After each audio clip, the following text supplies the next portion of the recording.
Ethan Cole stood frozen in the rental car return lane, staring at the empty parking space where his $80,000 Audi should have been. His hands trembled as he checked his phone again. No messages, no calls, nothing. 6 hours ago, he'd done the unthinkable, handed his car keys to a homeless woman he'd met in the airport terminal. Everyone around him had warned this would happen. His ex-wife would call it dianxing, de reckless stupidity. His business partners would question his judgment. But what terrified him most wasn't the missing car. It was the realization that he'd wanted to believe in someone, and that need had made him vulnerable in ways he'd sworn never to be again. Before we dive into how one missed flight changed everything, I want to invite you to stay with me until the end of the story. If you're watching from anywhere in the world, drop your city in the comments below. I love seeing how far these stories travel. And if this story moves you, please hit that like button. It helps more than you know. Now let me take you back to where it all began. Terminal C, Gate 47, on the worst morning of Ethan Cole's perfectly controlled life. The traffic on the 405 had been apocalyptic. A 3-car pile-up that turned a 40-minute drive into a 2-hour parking lot. Ethan had watched the minutes evaporate on his dashboard clock. His jaw clenched so tight his teeth ached, as his carefully planned morning disintegrated around him. By the time he'd abandoned his Audi in long-term parking and sprinted through LAX's international terminal, his 6:15 a.m. flight to Chicago was already pushing back from the gate. He'd stood there, chest heaving, watching through the floor-to-ceiling windows as his plane taxied away. The gate agent had barely looked up from her computer screen. "Next available flight is 7:30 tonight, Mr. Cole. I can get you on standby for the 2:15, but it's completely full." Ethan had traveled for business 180 days last year. He'd perfected the art of tight connections, strategic rebooking, and navigating airline bureaucracy. He never missed flights. Never. His entire life was built on precision timing, contingency plans, and control. Watching that plane disappear felt like watching his carefully constructed identity crack down the middle. "The 7:30 is fine," he'd said, his voice flat. 14 hours. An entire day evaporated. The meeting in Chicago was critical. A logistics contract with a manufacturing consortium that would triple his company's Midwest distribution network. He'd spent 6 months cultivating the relationship, and the senior partners had finally agreed to a face-to-face negotiation. Missing the morning session would cost him positioning. Arriving exhausted for evening talks would cost him sharpness. Neither was acceptable, but there was nothing he could do. The city had beaten him. Random chance had beaten him. And Ethan Cole hated losing control. He'd found a quiet corner of the terminal near Gate 47, claimed a chair with a view of the tarmac, and pulled out his laptop. If he couldn't be in Chicago, he could at least work. Preparation was its own form of control. He opened his presentation files, reviewed projected distribution models, and refined his talking points until his eyes burned from screen glare. Around him, the airport swelled with the mid-morning rush. Business travelers in rumpled suits queued at coffee stands. Families with strollers created chaos near the gates. An elderly couple argued about which grandson to visit first. The terminal hummed with purposeful movement. Everyone going somewhere. Everyone part of the great American narrative of constant motion. Everyone except the woman sitting 12 feet away. Ethan noticed her the way you notice a rock in a river, not because it demands attention, but because everything flows around it. She sat completely still in a row of plastic chairs, her shoulders hunched inward, her eyes fixed on nothing. Her clothes were wrinkled and layered in a way that suggested she'd been wearing them for days. Her hair hung in tangled dark waves that partially obscured her face.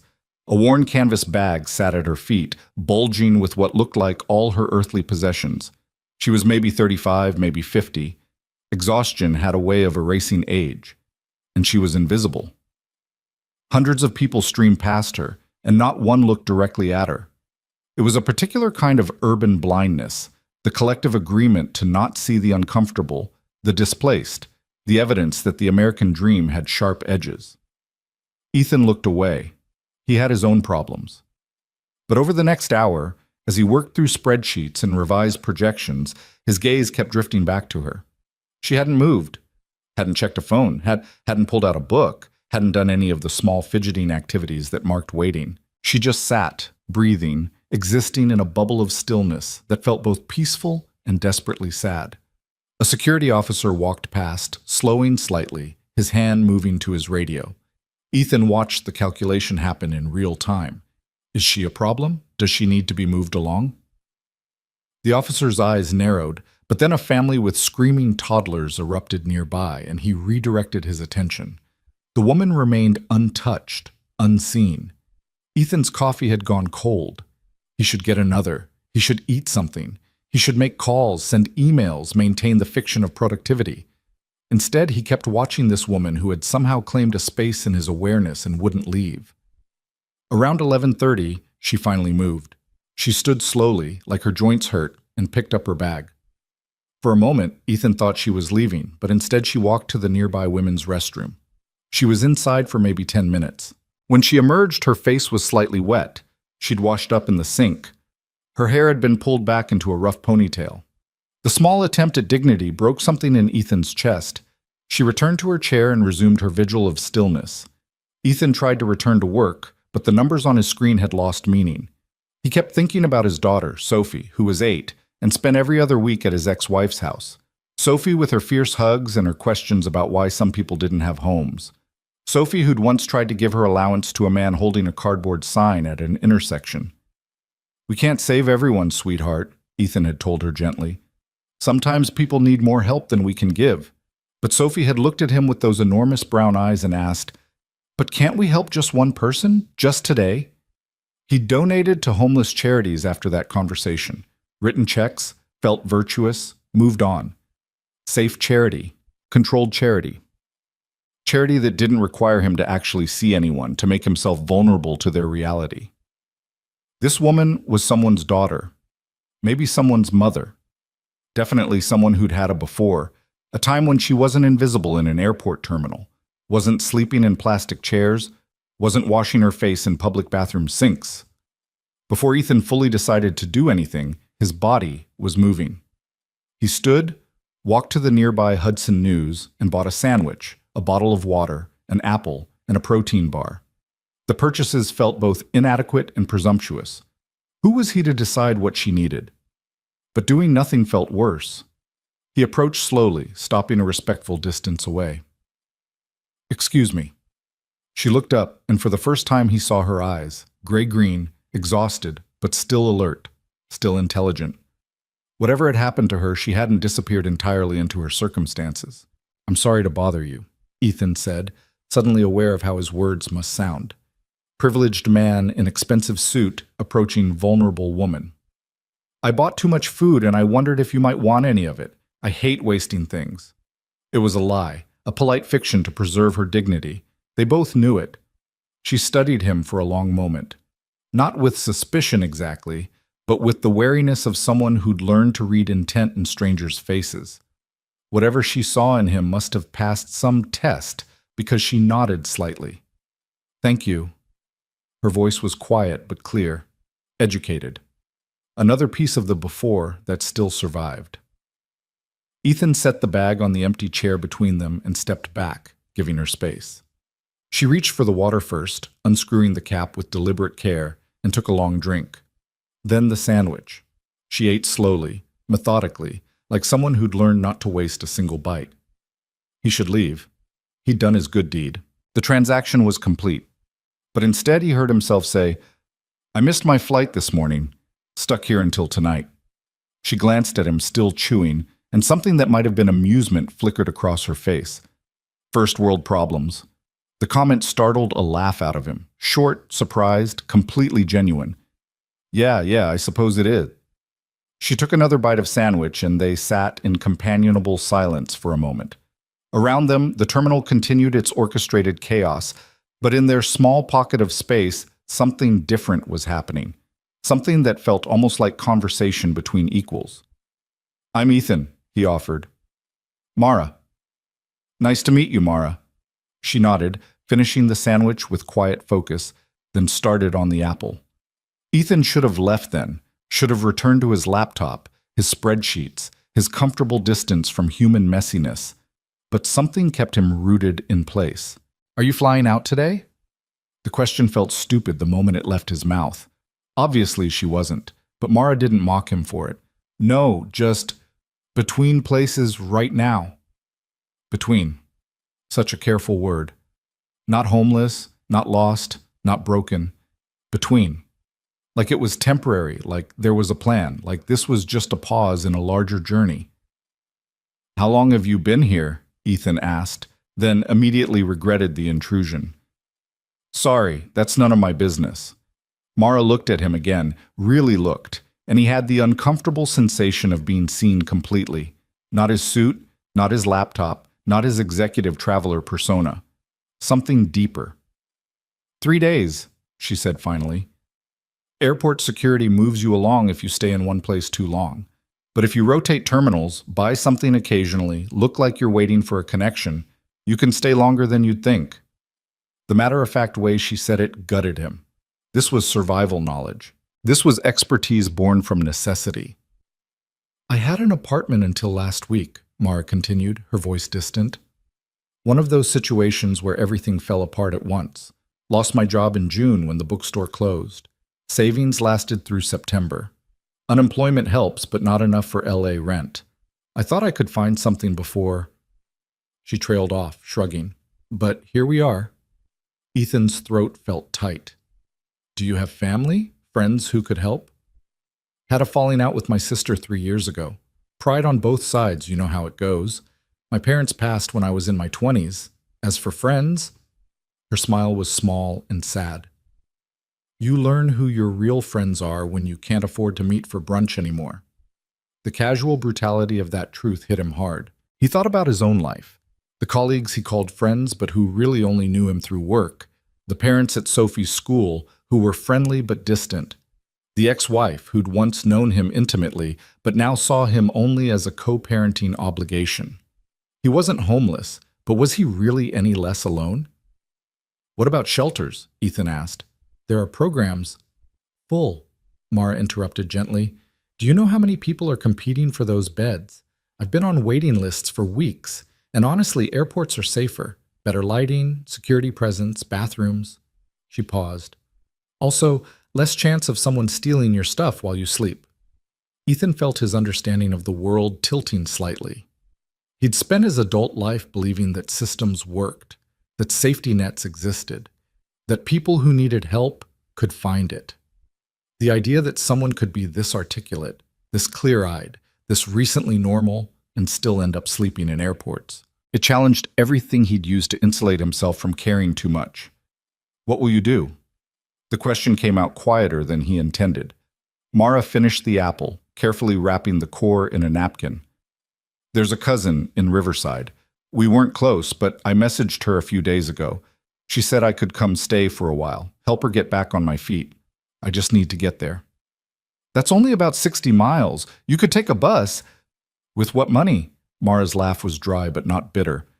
I've got maybe $12 left. I've been rationing the last of my cash for food. The bus fare alone is $22, not counting getting from the station to her house. Ethan's hand moved toward his wallet automatically. I could... No. Mara's voice was firm but not unkind.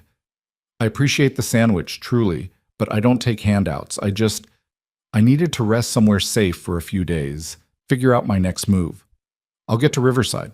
I just haven't figured out how yet. The pride in her voice was both admirable and heartbreaking. This was someone who'd had a life, who'd paid bills and made choices, and existed as a full participant in society. Taking charity probably felt like erasing that person entirely. They sat in silence for a moment. An announcement echoed through the terminal. Flight 2847 to Portland now boarding at Gate 52. People gathered their belongings, checked their tickets, moved with purpose toward their destinations. What did you do? Ethan asked. Before the bookstore closed, Mara's face softened slightly. I was the assistant manager, ran the events program, coordinated author readings, built book clubs. It was a small independent place in Santa Monica. You probably never heard of it. Chapter and verse. I know that store, Ethan said, surprised. I bought Sophie's birthday books there last March. You had that amazing children's section with the reading nook. For the first time, Mara's smile reached her eyes. I designed that space, fought the owner for months to dedicate that much square footage to kids' books, but it became our signature feature. Kids would beg their parents to bring them in just to read in the tent. Sophie loved it. She picked out 7 books and insisted I buy all of them. Did you? Every single one. She read them all within 2 weeks. Mara's expression held both pleasure and pain. The memory of purpose, of creating something meaningful, now lost. We had regulars who came in 3 times a week, book clubs that had been meeting there for a decade. It wasn't just a store, it was community. But Amazon and rising rent and changing habits, you can't compete with convenience. Ethan understood loss like that. Not homelessness, not material loss, but the slow erosion of something that mattered. His marriage had died that way. Not in one dramatic fight, but in 1,000 small disconnections, until one day they looked at each other as strangers. "I'm sorry," he said, and meant it. Mara shrugged. Such is life. Things end. The trick is figuring out what comes next. Her resilience astonished him. She'd lost everything: job, home, security, dignity, and she still spoke about the future like it held possibilities. Meanwhile, he'd missed one flight and felt like his world was collapsing. A thought struck him, reckless and completely unlike anything he'd normally consider. "What if," Ethan began slowly, "you could borrow my car?" Mara blinked at him. "What?" "My car. It's in the long-term parking lot. What if you borrowed it, drove to Riverside, and brought it back before my flight tonight?" Even as he said it, every rational part of his brain screamed at him to stop. This was insane, reckless, stupid. Mara stared at him like he'd suggested they rob a bank together. "You don't even know me." "I know enough. You know I'm homeless and desperate. Those are literally the worst credentials for lending someone an $80,000 car." So she'd noticed the Audi key fob on his laptop bag. Of course she had.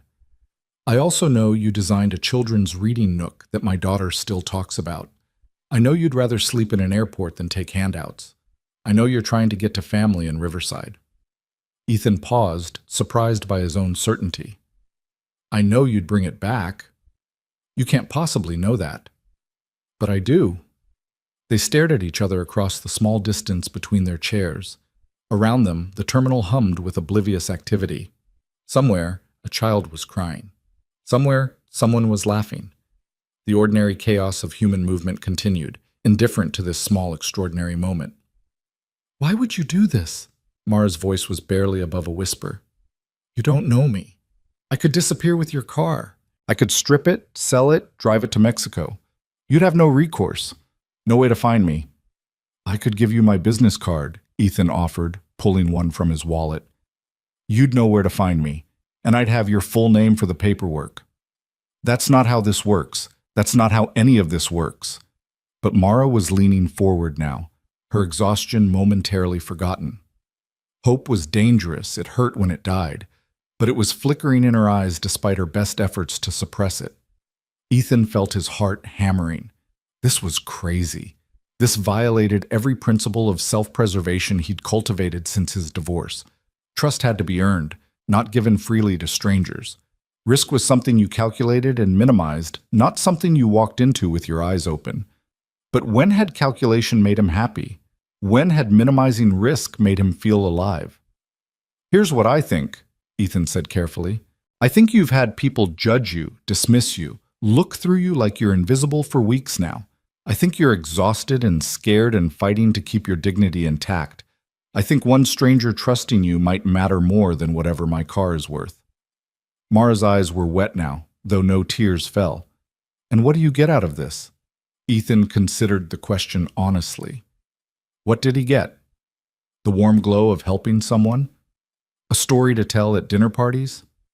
Absolution for his privilege? No.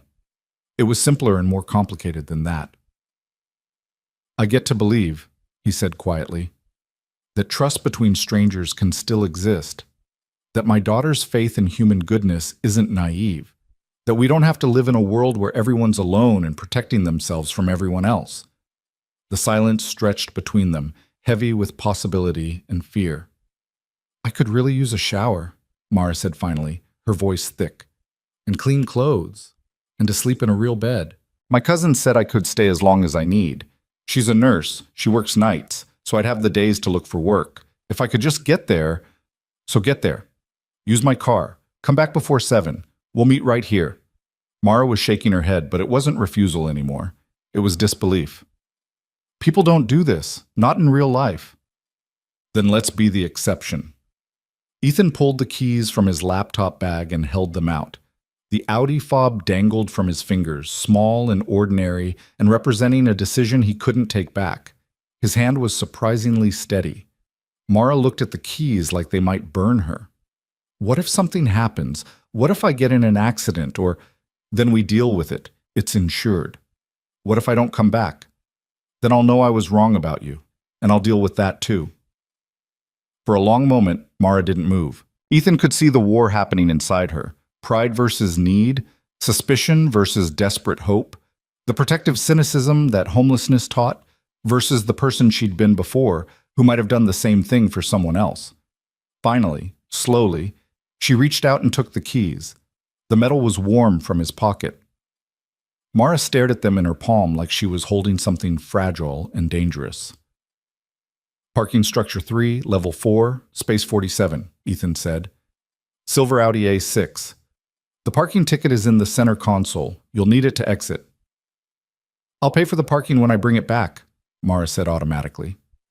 Ethan almost argued, then stopped himself. This was about dignity, about being trusted with responsibility, not rescued with charity. Okay. Mara stood, clutching the keys and her canvas bag. She looked overwhelmed, terrified, and cautiously hopeful all at once. I'll be back by 6:30. That gives you an hour before boarding. 6:30 is perfect. She took 2 steps away, then turned back. Why are you really doing this? Ethan thought about his daughter's question. Can't we help just one person, just today? He thought about his ex-wife telling him he'd turned into someone who calculated everything and felt nothing. He thought about how he'd built walls so high around himself that he'd forgotten what it felt like to be human with another human. Because someone should, he said simply. And today, I'm someone. Mara's smile was small but genuine. Then she turned and walked away, disappearing into the terminal crowd with his car keys in her hand and his trust in her bag. Ethan sat down heavily in his chair. His laptop was still open, his work still waiting. But he couldn't focus on spreadsheets now. He just handed a homeless stranger the keys to his car based on nothing but intuition and a children's book nook. His phone buzzed, a text from his business partner, Richard, checking on the Chicago meeting timing. Caught the evening flight instead. All good. Should still make the dinner session. He didn't mention why he'd missed the morning flight. Didn't mention the hours sitting in Terminal C. Definitely didn't mention lending his car to a woman named Mara who might or might not return it. The afternoon crept forward with agonizing slowness.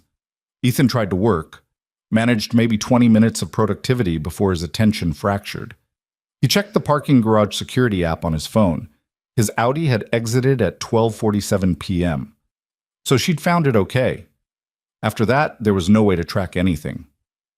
Around 2 p.m., the what-ifs started circling like sharks. What if she'd been lying about everything? What if Mara wasn't even her real name? What if there was no cousin in Riverside, just a clever story designed to con soft-hearted businessmen out of their vehicles? What if she was desperate enough to sell the car for quick cash? The black market would pay maybe $20,000, no questions asked. That would be life-changing money for someone in her position. What if she got pulled over and couldn't explain why she was driving someone else's expensive car? What if the police assumed she'd stolen it? What if she panicked and ran? Ethan's hands were sweating. He ordered coffee he didn't drink, checked his phone obsessively for messages that didn't come, walked circuits around the terminal like a caged animal. At 3:30 p.m., Richard called about contract specifics. Ethan managed to sound competent and engaged while his stomach churned with anxiety. At 4:15, his ex-wife texted about Sophie's soccer schedule. He responded with appropriate dad enthusiasm while imagining filing police reports about grand theft auto. By 5 p.m., the dread had settled into his bones. He'd been monumentally stupid, reckless. His good intentions had blinded him to obvious reality. Desperate people did desperate things. Trust was a luxury Mara couldn't afford. He drafted texts he didn't send, called the parking garage to verify the Audi hadn't returned. Started researching how to report a vehicle stolen without pressing charges because despite everything, he didn't want Mara arrested. He just wanted to not have been so catastrophically wrong about human nature. At 5:45, Ethan began accepting the loss. He'd tell his insurance it was stolen from the airport parking lot. He wouldn't mention lending the keys to a stranger because that would complicate everything. He'd absorb the deductible and the premium increase and the damage to his faith in humanity. He'd learned the lesson he should have already known. Trust had to be earned, not given freely to desperate strangers in airports. At 6 p.m., he checked the parking app one more time. His Audi had entered the garage 4 minutes ago. Ethan's heart stopped, then started again, hammering against his ribs. She was back. Mara was back. She'd actually come back. He stood so fast his laptop slid off his knee. He caught it awkwardly, shoved it in his bag, and started walking, then running, toward the parking structure entrance. Other travelers gave him annoyed looks as he wove through the terminal crowds, but he didn't care. She'd come back. The woman with nothing had borrowed everything and brought it back. The parking structure elevator took forever. Ethan bounced on his heels, watching the floor numbers climb with agonizing slowness. Level 2, Level 3, Level 4. The doors opened. There was his Audi, exactly where he'd left it this morning, looking completely untouched. And leaning against the driver's door, looking exhausted but clean, was Mara. She'd showered, changed clothes, simple jeans and a blue sweater that actually fit her. Her hair was still damp but brushed. She looked completely different. She looked like someone who existed, who mattered, who wasn't invisible. "Hi," she said simply. Ethan couldn't speak. All the fear and doubt and worst-case scenarios of the last 6 hours crashed into the reality of her standing there, having kept her promise, having trusted him as much as he'd trusted her. "I filled the tank," Mara continued, holding out his keys, "and I paid the parking, and I got the car washed. There were some coffee stains on the console from—" She paused. "Well, from before." Ethan took the keys with shaking hands. "You didn't have to do any of that." "Yes, I did. You trusted me. That's—" Her voice cracked slightly. "That's worth more than you know." They stood in the concrete dimness of the parking garage, two people who'd been strangers 8 hours ago, connected now by something that felt both fragile and permanent. "Did you make it to Riverside okay?" Ethan asked. Mara nodded. "My cousin cried when she saw me. Apparently she'd been worried for weeks but didn't know how to reach out after so long. We talked for 3 hours. I took a shower that felt like a religious experience. She made me lunch. She's working tonight, but I'm going back tomorrow with all my stuff from—" She gestured vaguely. "From where I've been staying." "That's wonderful. She knows someone who needs a bookkeeper, part-time, but it's a start, and she has a spare room I can use until I figure things out." Mara's eyes were bright. "It's not fixed, not yet, but it's possible again. Because you trusted me with your car and treated me like a person who keeps promises." Ethan felt something loosen in his chest, something that had been tight for years. "You are a person who keeps promises. So are you." They smiled at each other, and something passed between them that had nothing to do with cars or homelessness or airports. It was simpler than that. It was two human beings seeing each other clearly and choosing connection over protection. "Your flight board's in 40 minutes, Mara said. "You should go." "Yeah," but Ethan didn't move. There was something else that needed saying. "Thank you for coming back, for proving I wasn't wrong. Thank you for giving me a chance to prove it." Mara pulled a small piece of paper from her pocket and handed it to him. "My cousin's address, in case you're ever in Riverside. Or if Sophie wants recommendations for books. I'm going to get back into that world somehow. Maybe start a book club, or do freelance event planning. I'm good at it." Ethan took the paper carefully. "I'll keep it." "And Ethan?" Mara's voice was soft. "Whatever meeting you're flying to tonight, you're going to do great, because you're the kind of person who helps strangers. That takes courage most people don't have." They said goodbye there in the parking garage, two people whose lives had intersected for one impossible day. Mara shouldered her canvas bag and walked toward the terminal, back straight, head high. Not invisible anymore. Not to herself, and not to at least one other person in the world. Ethan sat in his car for a moment before starting it. Everything was exactly as he'd left it, except for the note tucked in the cup holder. He unfolded it carefully.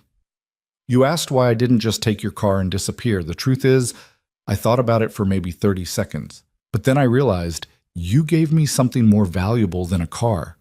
You gave me a reason to be the person I used to be. Thank you for seeing me. M. Ethan carefully folded the note and put it in his wallet, right next to his daughter's school picture and his business cards. Then he drove out of the parking garage through the evening Los Angeles traffic, back to his carefully scheduled life. But something had shifted. Something had cracked open that he'd kept sealed for years. At the terminal, he checked his bag, cleared security, and found his gate with 20 minutes to spare. The Chicago business partners were already texting logistics. The presentation was queued on his laptop. Everything was proceeding exactly as planned, just 12 hours delayed. And Ethan Cole, who'd spent years believing that control and calculation kept him safe, sat in gate 47 and thought about trust and strangers and the small, courageous acts that reminded us we were all just humans trying to matter to someone. His phone buzzed, a text from an unknown number. Made it back to my cousins, starting fresh tomorrow. Thank you for today. You changed my life. Mara.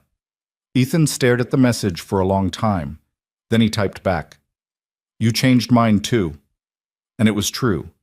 He didn't know exactly how yet, or what it would mean for the carefully controlled existence he'd built. But sitting in that airport terminal, waiting for a flight that would take him back to boardrooms and business deals and the ordinary machinery of his professional life, Ethan felt something he hadn't felt in years.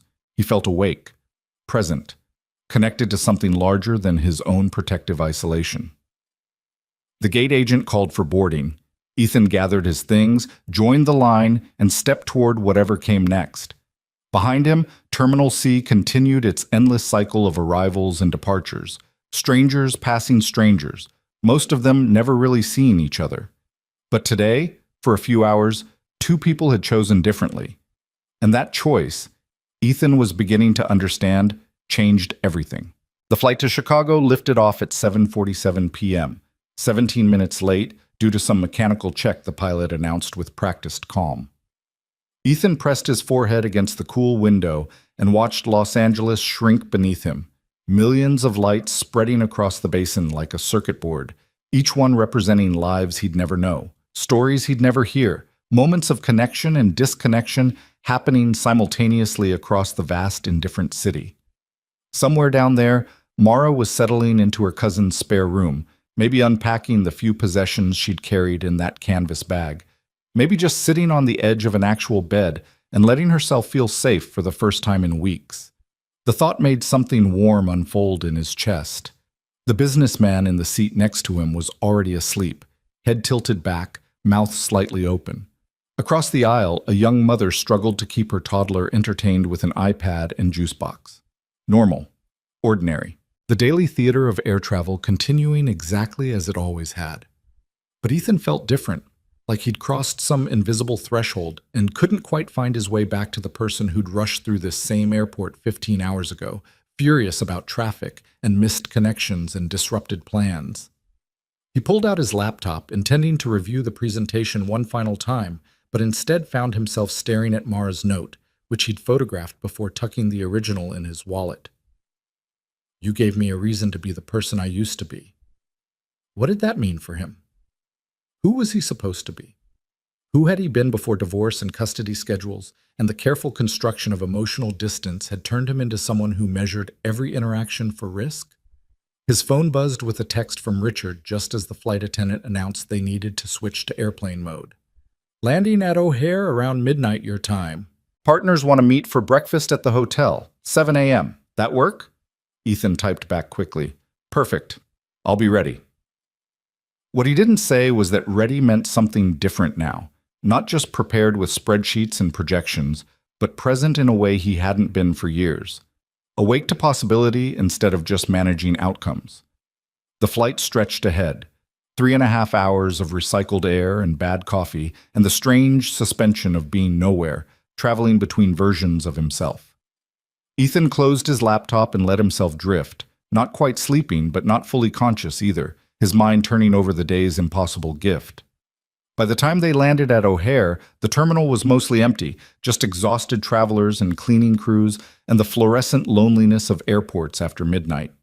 Ethan collected his bag, caught a taxi to the Marriott downtown, and checked into a room that looked exactly like every other hotel room he'd stayed in over the past decade. Same neutral carpet, same abstract art, same view of buildings and darkness. He should sleep. The breakfast meeting was in 6 hours, but instead he stood at the window looking out at Chicago's skyline and pulled out his phone. Sophie answered on the third ring, her voice sleepy but happy. "Dad, it's late." "I know, sweetheart. I'm sorry. I just wanted to hear your voice." "Are you okay?" Now she sounded more awake, concerned in that way kids get when parents break routine. "I'm fine. Better than fine, actually. I just had an interesting day and I wanted to tell you something." "What?" Ethan sat on the edge of the hotel bed, trying to find words for what had happened that wouldn't sound crazy to an 8-year-old. "Remember when you asked me if we could help just one person, just today?" "Yeah." Sophie's voice was careful now, like she was trying to figure out where this was going. "I did that today. I helped someone. And you were right. It mattered." The silence on the other end stretched for a moment. Then Sophie said very quietly, "What happened?" So Ethan told her. Not everything. He edited out the parts about homelessness and desperation that might scare her, but the essential truth. A woman needed help getting somewhere important. He had something she needed. He trusted her, and she proved that trust wasn't misplaced. "You gave a stranger your car?" Sophie's voice held awe and slight horror. "Mom would freak out." Ethan laughed. "Your mom doesn't need to know about this particular adventure." "But the lady brought it back? She really did?" "She really did. Exactly when she promised." Sophie was quiet again, processing. "Dad, does this mean you're not going to be so sad anymore?" The question hit him like a physical blow. "What do you mean, sweetheart?" "You're always sad now. Not like crying sad, but like empty sad. Like you're not really there even when you're there. Mom says you turned into a robot." Ethan's throat tightened.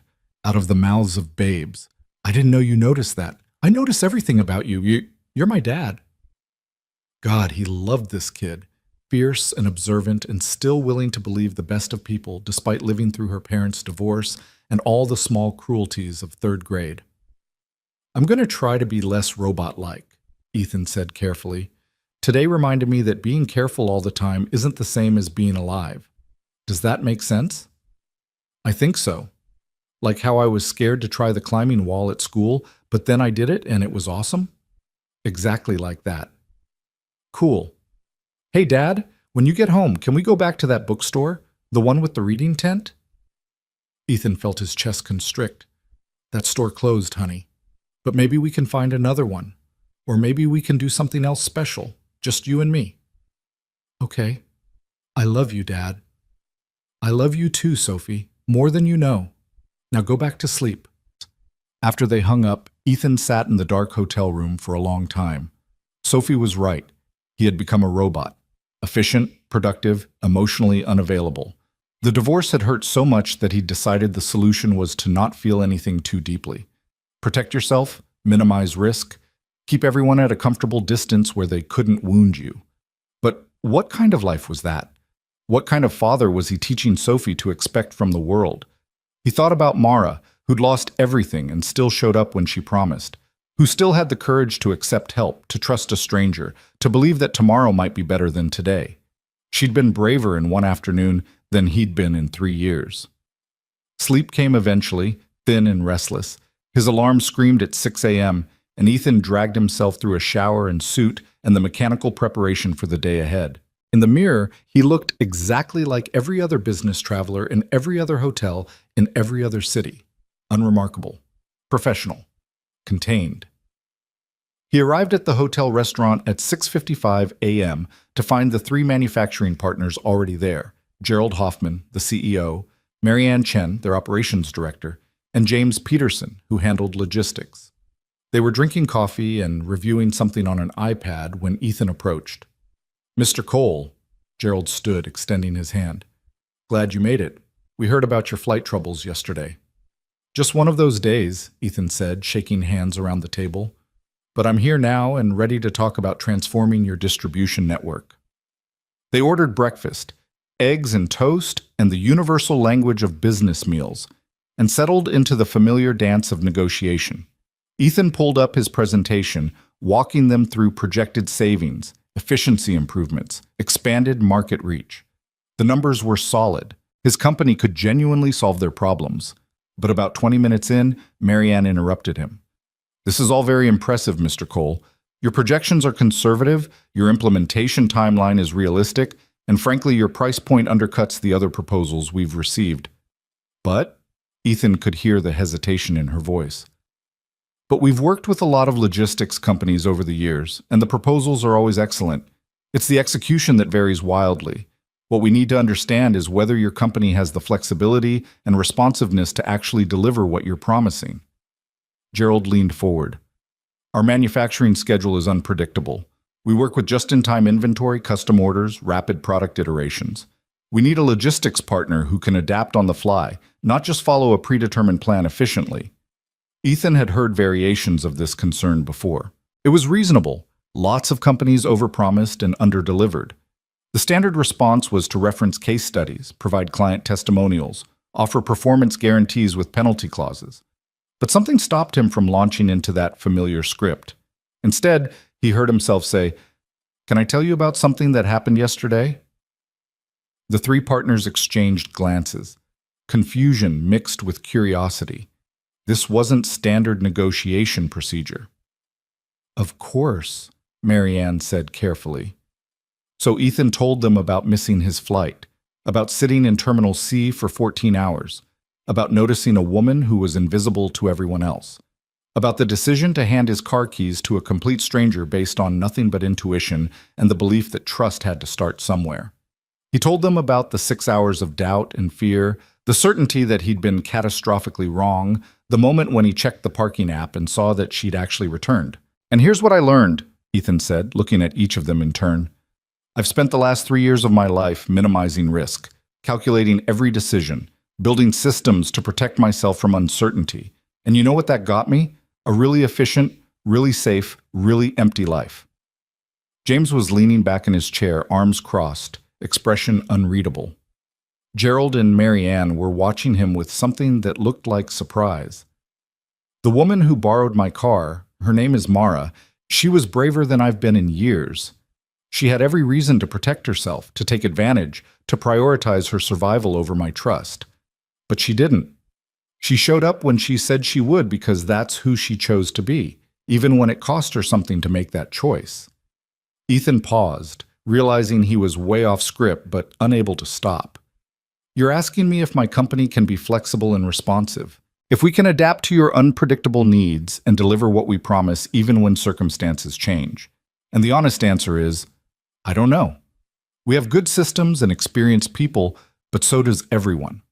What I can promise you is that I understand now that relationships are built on trust, not contracts. That showing up matters more than optimizing outcomes. That being human with each other is what makes business actually work." The silence around the table felt heavy. Ethan had definitely violated some unspoken rule of corporate negotiations. You weren't supposed to get personal. You weren't supposed to talk about homelessness and trust and learning to be human again when discussing distribution contracts. Then Gerald started laughing. Not mockery, something deeper, more genuine. 23 years I've been doing this job," he said, shaking his head, "and that's the most honest pitch I've ever heard. Marianne, what do you think?" Marianne was smiling. "I think Mr. Cole just answered a question we didn't know how to ask." "James?" James uncrossed his arms and leaned forward. "I think anyone willing to lend a car to a stranger and anyone brave enough to admit uncertainty in a business meeting is probably someone we can work with. The question is, can your company actually deliver?" And just like that, the conversation shifted. They spent the next 2 hours going deep into logistics details, warehouse locations, technology integration, staffing models. Ethan presented his analysis, answered their questions, pushed back when they requested something his company genuinely couldn't provide, and found creative solutions for the areas where their needs and his capabilities aligned. By 10:30 a.m., they had the framework of a deal, Gerald suggested they break and reconvene after lunch to hammer out final details with their respective legal teams. As they were packing up, Marianne pulled Ethan aside. "Can I ask you something personal?" "Of course. Did that woman, Mara, did she really return your car?" "She really did. Filled the tank, paid for parking, got it washed, left me a note thanking me for seeing her as a person." Marianne nodded slowly.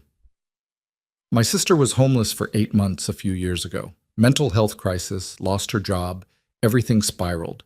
It took her almost a year to get stable again. And the thing she talked about most wasn't the material help people offered. It was the ones who looked at her like she still mattered, like she was still fully human, not just a problem to be solved." "Is she okay now?" "She's good, manages a community center in Milwaukee, helps other people getting back on their feet. But those months changed her, changed how she sees the world." Marianne paused. "Changed how I see it too." "I think yesterday changed how I see things," Ethan admitted. "I just don't know what I'm supposed to do with that yet." "Maybe you just stay open to it, see where it leads." Marianne smiled. Anyway, I'm glad you told us that story. It reminded me why I like this job, finding partners we can actually trust, building relationships that matter. The numbers are important, but the human part is what makes it work." Ethan spent the afternoon in his hotel room refining contract language with his legal team via video conference. The manufacturing partners were doing the same. It was tedious, necessary work. Insurance provisions, liability clauses, performance metrics, all the protective scaffolding that turned a handshake into an enforceable agreement. But even as he negotiated indemnification clauses and termination procedures, Ethan couldn't stop thinking about Marianne's words. Stay open to it. See where it leads. His phone buzzed around 3 p.m. with a text from an unknown number. For a wild moment, he thought it might be Mara, but it was Richard calling from his personal cell. "Hey, how'd the meeting go?" "Really well. We're finalizing contract language now, but I think we've got a deal." "Fantastic. I knew you'd close it.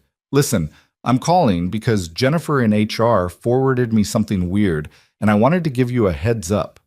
Ethan's stomach tightened. "What kind of weird?" "Apparently your ex-wife called this morning asking if you'd had any kind of mental health crisis recently. She said Sophie mentioned you'd given your car to a homeless person." Of course Sophie had told her mother. Of course his ex-wife had interpreted that as evidence of psychological breakdown. "It's not what it sounds like," Ethan started, then stopped. Actually, it was exactly what it sounded like. He had given his car to a homeless person. The fact that it had worked out didn't make it less objectively insane. "I told Jennifer it was none of her business and to delete the message," Richard continued. "But I figured you'd want to know. Is everything okay? Should I be concerned?" Ethan looked out the hotel window at Chicago's afternoon skyline. Should Richard be concerned? Was giving your car to a stranger a sign of excellent judgment or terrible judgment? Did it matter that he'd do it again in a heartbeat? "I'm fine," he said finally. "Better than fine, actually. I did something impulsive yesterday, and it turned out to be the right decision. That's all." "Impulsive isn't really your style." "I know. Maybe that's the problem." Richard was quiet for a moment. "Okay. Well, as long as you're good. And hey, congrats on the Chicago deal. First round's on you when you get back." After they hung up, Ethan pulled out his phone and called his ex-wife. Catherine answered on the second ring, her voice already defensive. "Before you start," Ethan said, "I need you to know that I'm completely fine. I'm not having a breakdown. I made an unconventional choice that worked out well, and I'd appreciate if you didn't call my office to report me as mentally unstable." "Sophie said you gave a homeless woman your Audi. Do you understand how that sounds?" "I understand exactly how it sounds. And yes, I did that. And yes, she returned it. And yes, I'd do it again." "That's not reassuring, Ethan." "I'm not trying to reassure you. I'm trying to tell you that I made a decision based on trust instead of fear, and it reminded me that I've been living in fear for 3 years. That's got to change." Catherine sighed, and he could hear the familiar exasperation that had defined the last 2 years of their marriage. "You've always been risk-averse. That's not news. But taking wild chances with your safety isn't growth. It's just a different kind of problem." "It wasn't wild. It was calculated." just calculated differently than I usually calculate things. By lending expensive cars to strangers? By choosing to believe in someone who needed someone to believe in her. And before you say it, yes, I know how that sounds too. But Catherine, Sophie told me last night that I've turned into a robot, an empty robot. Our 8-year-old daughter can see that I've stopped being fully alive. Doesn't that concern you? The line went quiet. When Catherine spoke again, her voice was softer. Of course it concerns me. You've been different since the divorce, harder, more closed off. I assumed you were just moving on. I was protecting myself. There's a difference. And now you're going to stop protecting yourself by giving things to homeless people? Despite everything, Ethan smiled. No. Now I'm going to stop protecting myself by actually showing up for my life instead of just managing it. There's a difference there too. Catherine was quiet again. They'd spent so many years not understanding each other, talking past each other, building walls of resentment and disappointment. But for just a moment, something almost like their old connection flickered across the line. For what it's worth, she said finally, I'm glad you're okay. And I'm glad the woman returned your car. But Ethan, please don't make a habit of this. For Sophie's sake, if not your own. Fair enough? And Catherine, thank you for caring enough to call my office, even if it did embarrass me. Someone has to look out for you. You're terrible at it yourself. It was almost a joke, almost the way they used to talk before everything fell apart. Ethan felt something loosen in his chest. Not reconciliation, but maybe the possibility of someday being friendly co-parents instead of just functional ones. They talked for a few more minutes about Sophie's upcoming school concert and summer camp options, finding their way back to the safe territory of shared parenting. When they hung up, Ethan felt simultaneously exhausted and energized. The contract negotiations concluded around 6 p.m. with a handshake and a promise to have signatures within a week. Gerald insisted on taking Ethan to dinner at some steakhouse with 2-inch ribeyes and bourbon that cost more per glass than Ethan usually spent on an entire bottle. Over dinner, the conversation drifted away from business into more personal territory. Gerald talked about his grandkids, about retirement plans that kept getting pushed back, about loving his work but wondering what he was missing while he focused so intensely on building something. My wife says I'm married to the company, Gerald admitted, swirling his bourbon. And she's not entirely wrong, but what am I supposed to do? Walk away from something I've spent 30 years building? Maybe you don't have to walk away, Ethan offered. Maybe you just have to remember why you started building it in the first place. Gerald looked at him sharply. That's surprisingly wise from someone your age. I'm learning it slowly, very slowly. They finished dinner around 9 p.m., and Ethan returned to his hotel exhausted but satisfied. The deal was solid. The partners were genuine. This contract would legitimately transform his company's Midwest presence. But as he got ready for bed, Ethan realized the professional victory felt almost secondary to everything else that had happened in the past 36 hours. Missing the flight, meeting Mara, making the choice to trust, telling the truth in a business meeting, talking honestly with his ex-wife, hearing his daughter say she noticed he was empty and wanting to fix that. His phone buzzed one more time before he turned off the light, a text from Mara's number. Started my new job today, just part-time bookkeeping, but it's a start. My cousin and I talked about maybe opening our own bookstore someday. Small, community-focused, the kind of place that matters. Probably crazy, but then again, so was trusting someone you met in an airport. Thank you for showing me that crazy sometimes works. Hope Chicago went well. Ethan stared at the message for a long time. Then he typed back, Chicago went better than expected, and your bookstore idea isn't crazy. It's perfect. If you ever get it started, let me know. Sophie and I will be your first customers. He added, P.S. Thank you for trusting me back. That mattered more than you know. 3 dots appeared, disappeared, appeared again. Finally. We saved each other a little bit, I think. That's what humans are supposed to do. Ethan turned off his phone and lay in the dark Chicago hotel room, listening to the muffled sounds of the city outside. Tomorrow he'd fly back to L.A., return to his regular life, pick up Sophie from school, attend meetings, pay bills, do all the ordinary things that filled ordinary days. But he'd do them differently now. More awake, more present, more willing to see people who others missed, to take risks that mattered, to believe that connection was possible even when it wasn't convenient or safe or logical.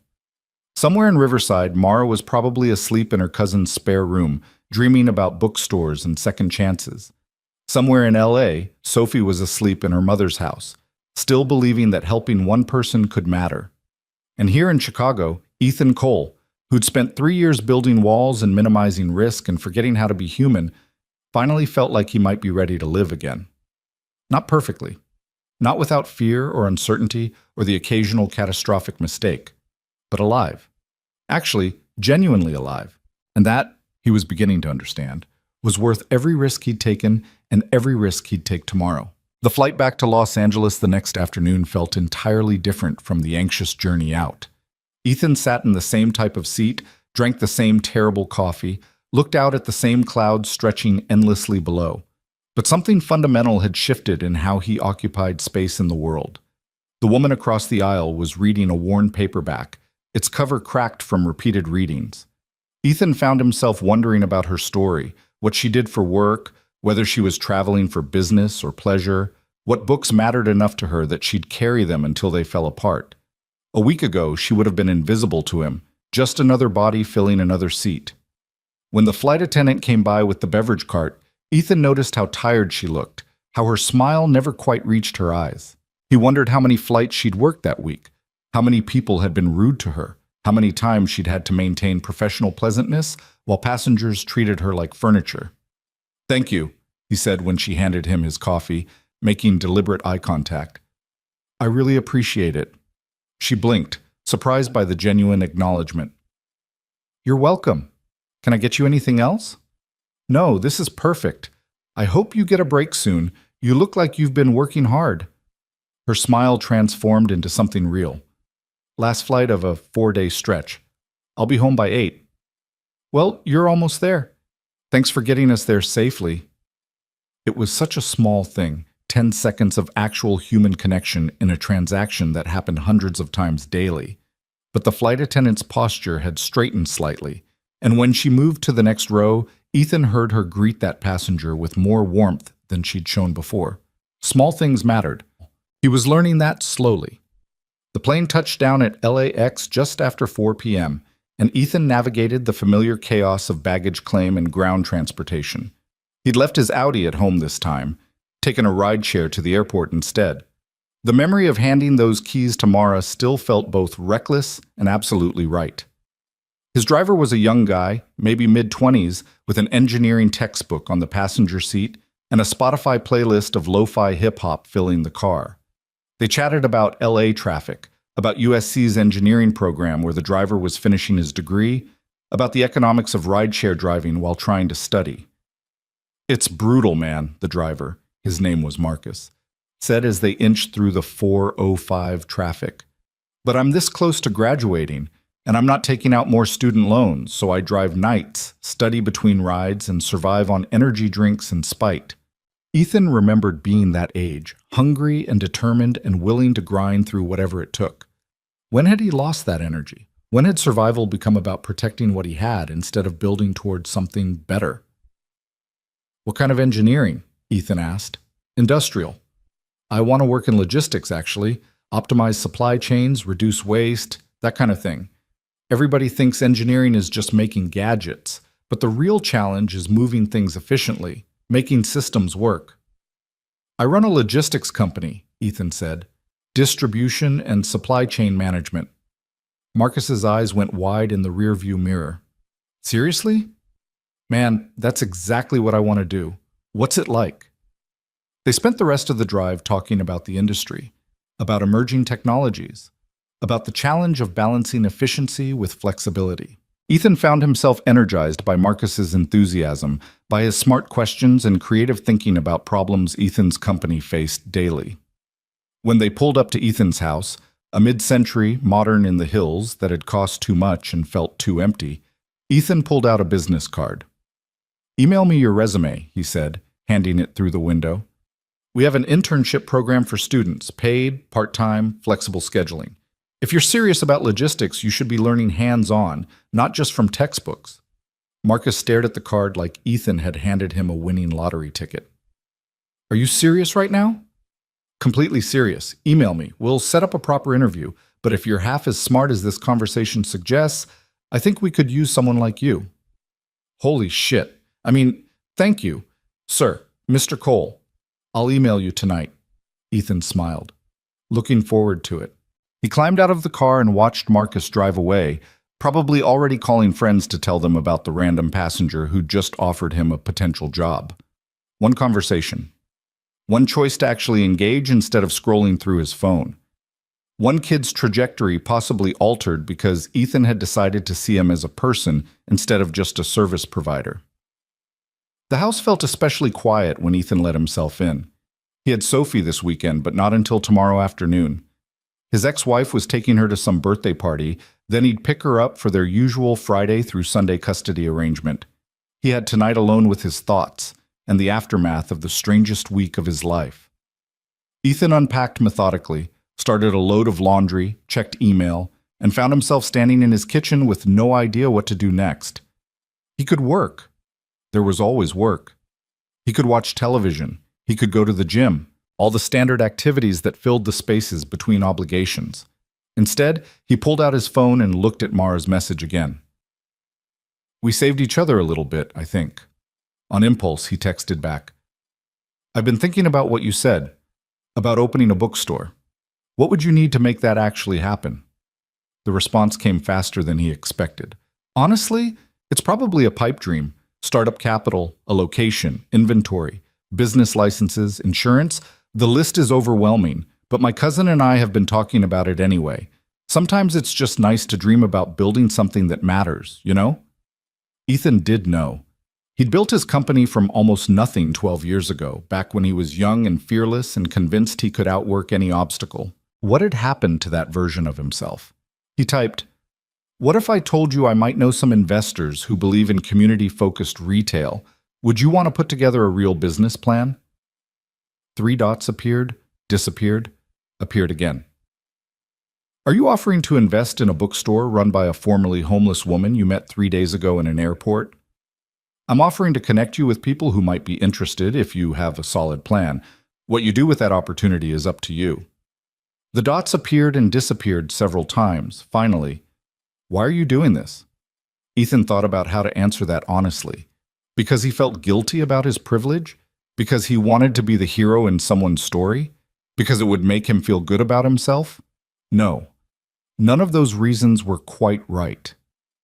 Because you reminded me that people are worth believing in, he typed.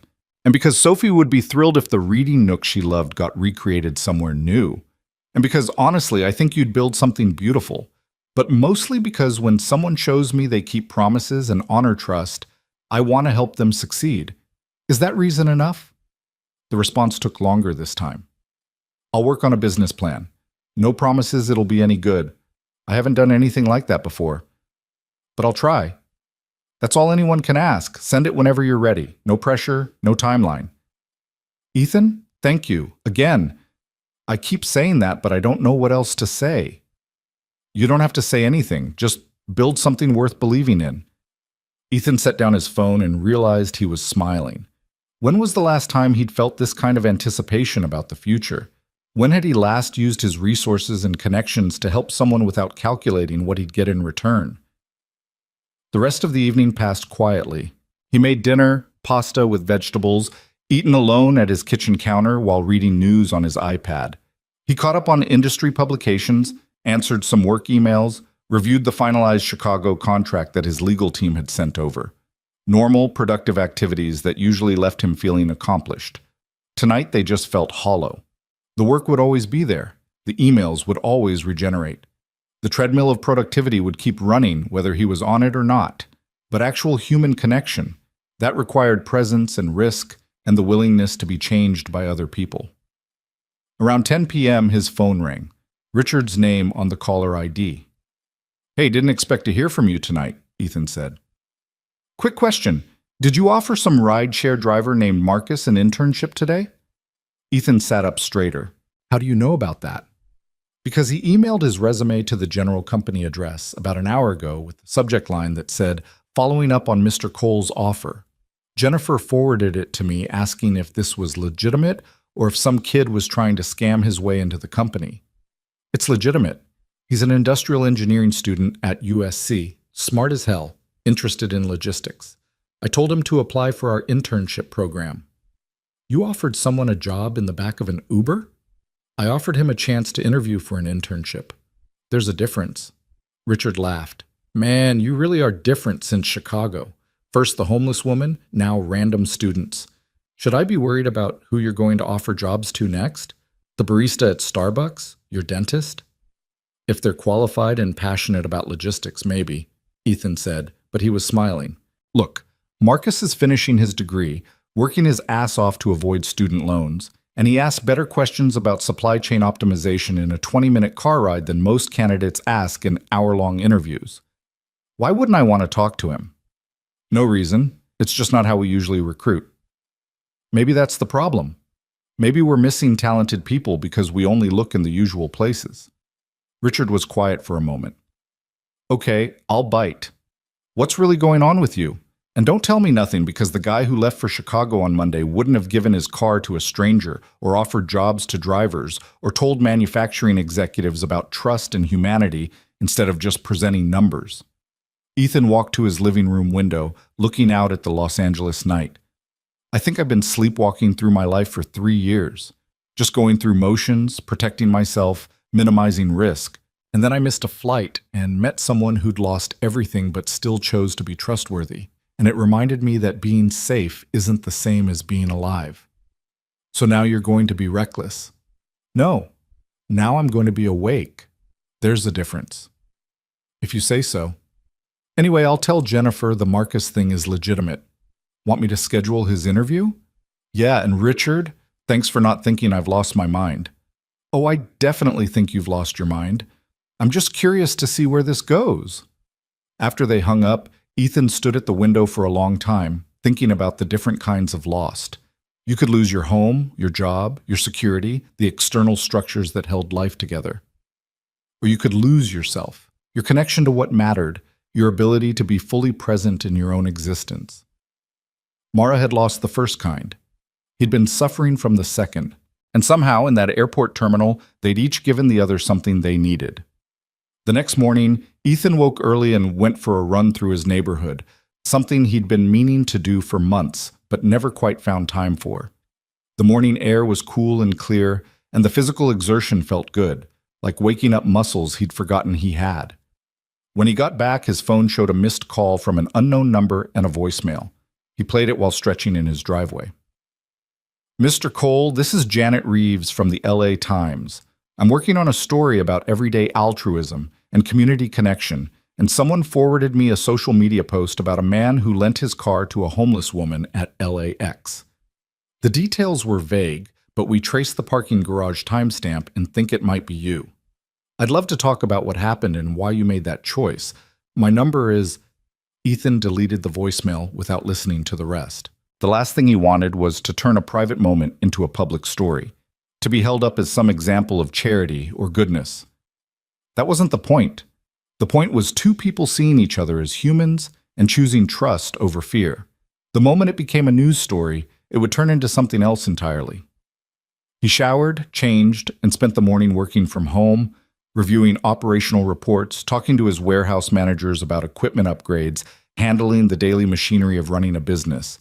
But even in the mundane work, he found himself approaching conversations differently, asking his employees how they were doing and actually listening to the answers, noticing when someone seemed stressed and asking if they needed support.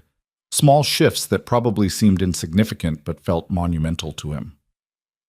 Around noon, his phone buzzed with a text from Catherine. Sophie's party is running late. Pickup time moved to 3:30 instead of 2. That okay? No problem. Tell her I'm excited to see her.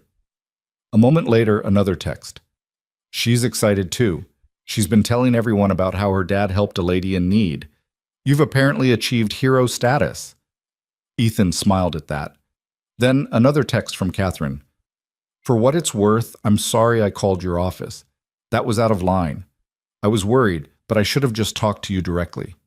He stared at the message, surprised by the apology. Catherine didn't apologize easily. Pride had been one of the many issues in their marriage. I appreciate that, he typed back. And for what it's worth, I'm sorry I gave you reason to worry. I'm figuring some things out, but I'm okay, better than okay. Good. Sophie needs her dad to be okay. I know, I'm working on being better for her. The conversation ended there, but it felt different than their usual terse exchanges about custody logistics. Maybe he wasn't the only one trying to be better. Ethan spent the afternoon cleaning his house. Actually cleaning, not just the surface straightening he usually did before Sophie arrived. He wanted her to feel welcome, wanted their time together to be about presence and connection, not just him being in the same building while working on his laptop. At 3:30, he pulled up to Catherine's house, a craftsman bungalow in Pasadena that she'd bought after the divorce. Sophie came running out before he'd even put the car in park, her backpack bouncing, her face lit up with excitement. "Dad!" She threw herself into his arms the moment he opened the door, and Ethan caught her, breathing in the smell of her strawberry shampoo and the indefinable sweetness of his daughter. "Hey, sweetheart. How was the party?" "It was okay. Emily's mom made us do karaoke, and it was super embarrassing, but also kind of fun. But Dad, I want to hear about the lady. Mom said you really did let her borrow your car, and she really brought it back. Tell me everything." Catherine had walked out onto the porch, watching them with an expression Ethan couldn't quite read. He waved, and she waved back, something almost like approval in her face before she went back inside. Ethan helped Sophie into the car, got her settled with her seatbelt, and started driving toward his house. And he told her the story, all of it, holding nothing back except the parts that might frighten her about how close Mara had been to genuine danger. He told her about noticing someone everyone else ignored, about the choice to trust, about the hours of doubt, about the moment Mara returned and proved that faith in people wasn't naive. Sophie listened with fierce attention, her eyes never leaving his face. "Were you scared?" she asked when he finished.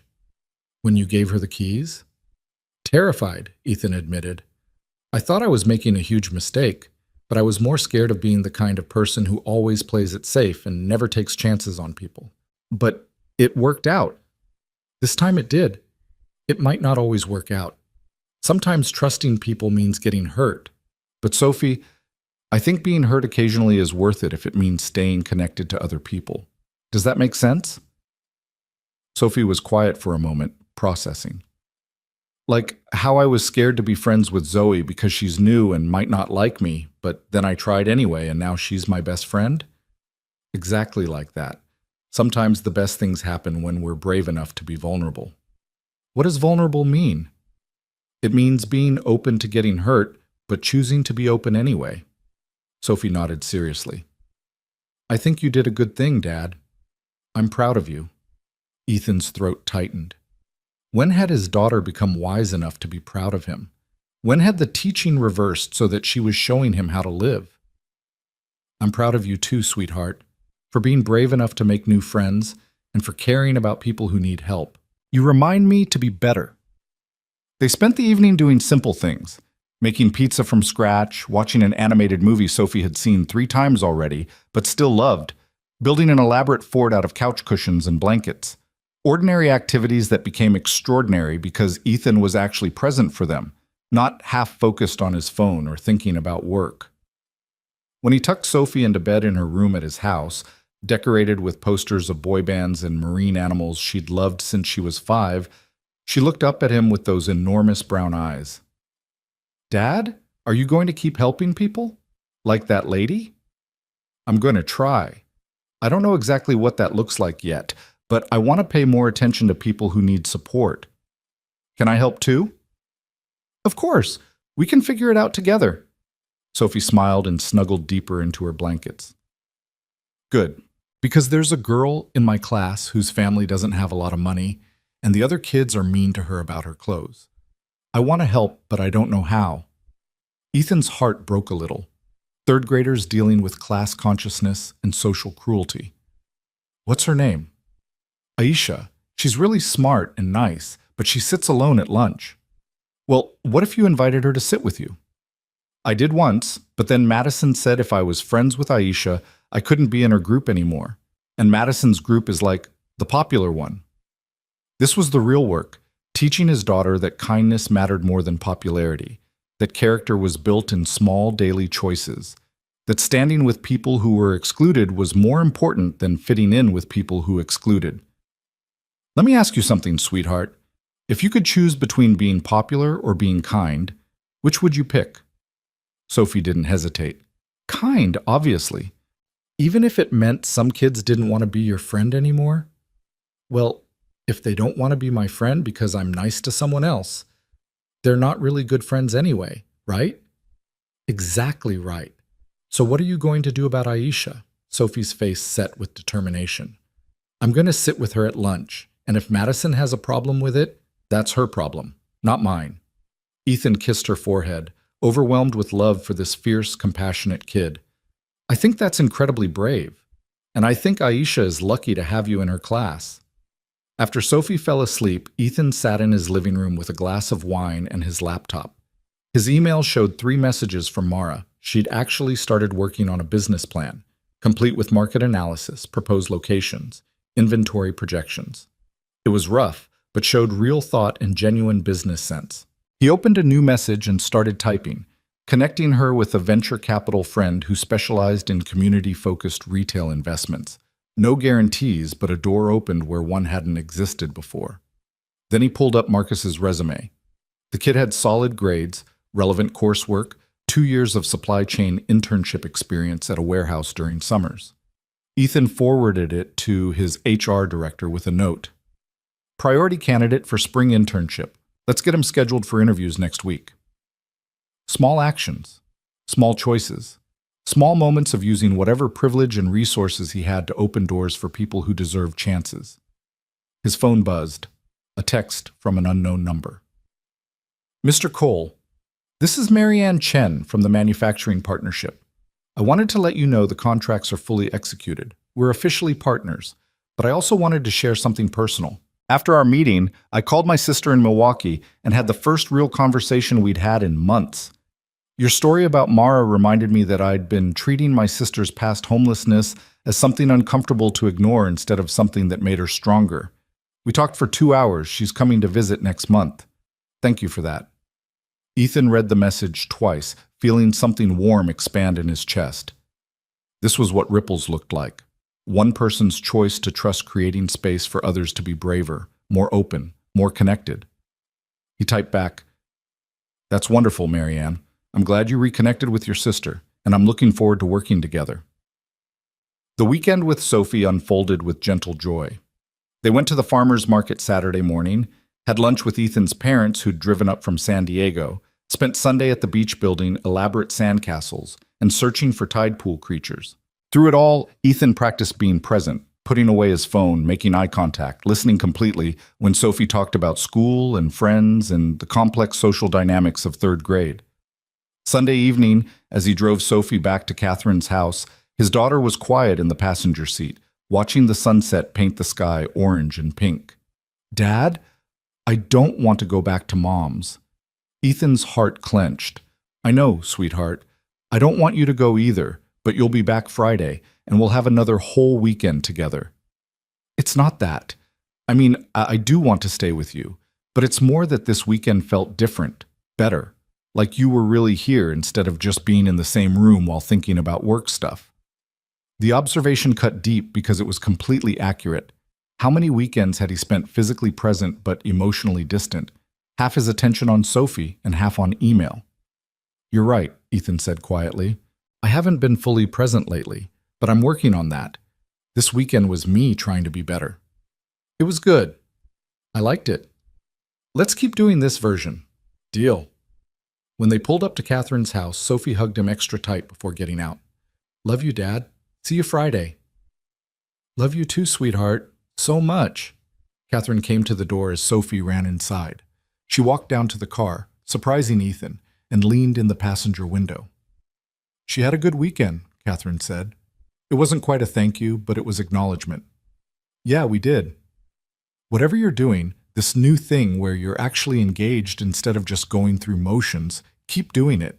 She needs that version of you. I will. I promise.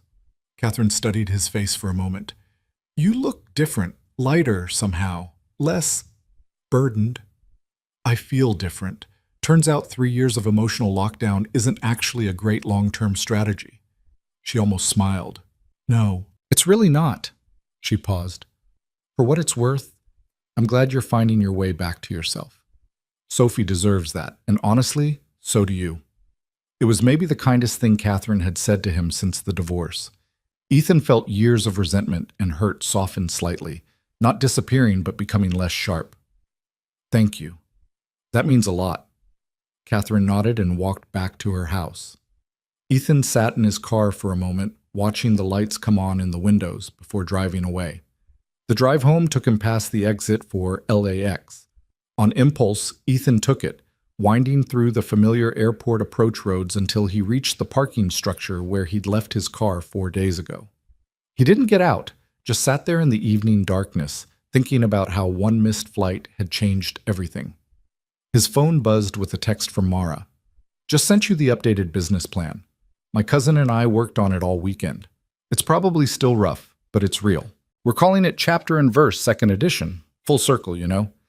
Anyway, thank you for believing this could be more than just a dream. Ethan pulled up the attached document, 35 pages of market analysis, financial projections, community engagement strategies, and genuine passion for building something that mattered. It was impressive. More than impressive. It was proof that people could remake themselves if someone gave them a chance. He forwarded it to his VC friend with a simple note. This is the community retail investment I mentioned. Take a serious look. I think they're building something special. Then he sat in the parking structure and let himself feel the full weight of the week. The fear and trust and transformation and risk and reward. One choice to see someone everyone else ignored. One choice to trust when every instinct screamed caution. One choice to believe that human connection mattered more than protecting himself from potential hurt. And everything had changed. Not fixed. He wasn't fixed. His life wasn't perfect. The world's problems hadn't disappeared. But he was awake now. Present. Connected to the possibility that tomorrow could be different if he was brave enough to make different choices. Ethan started his car and drove home through the Los Angeles night, past millions of people living millions of stories he'd never know. But he'd known Mara's story for a few hours, and Marcus's for 20 minutes, and Marianne's for the length of a breakfast meeting, and those small moments of genuine connection had mattered more than years of careful isolation. The week had started with missing a flight and had ended with finding himself. That seemed like a fair trade. The following weeks unfolded with a strange mixture of familiarity and complete newness, like returning to a house you'd lived in for years, only to discover rooms you'd never noticed before. Ethan still went to the office, still attended meetings, still reviewed logistics reports and negotiated contracts. But he moved through these activities differently now, paying attention to the spaces between the tasks, to the people behind the emails, to the moments where choice mattered more than efficiency. Marcus started his internship on a rainy Tuesday morning in early February, showing up 20 minutes early with a messenger bag full of notebooks and barely contained enthusiasm. Ethan had asked to be notified when the kid arrived, and he came down from his office to meet him in the lobby personally. "Mr. Cole," Marcus said, standing so quickly he nearly knocked over his coffee. "I didn't expect... thank you for..." "Relax," Ethan said, extending his hand. "And it's Ethan, Mr.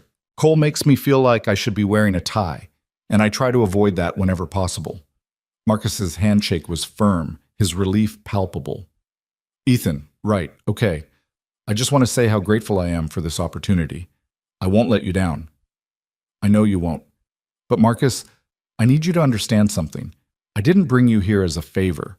I brought you here because I think you're smart and you ask good questions, and this company needs people who actually care about the work.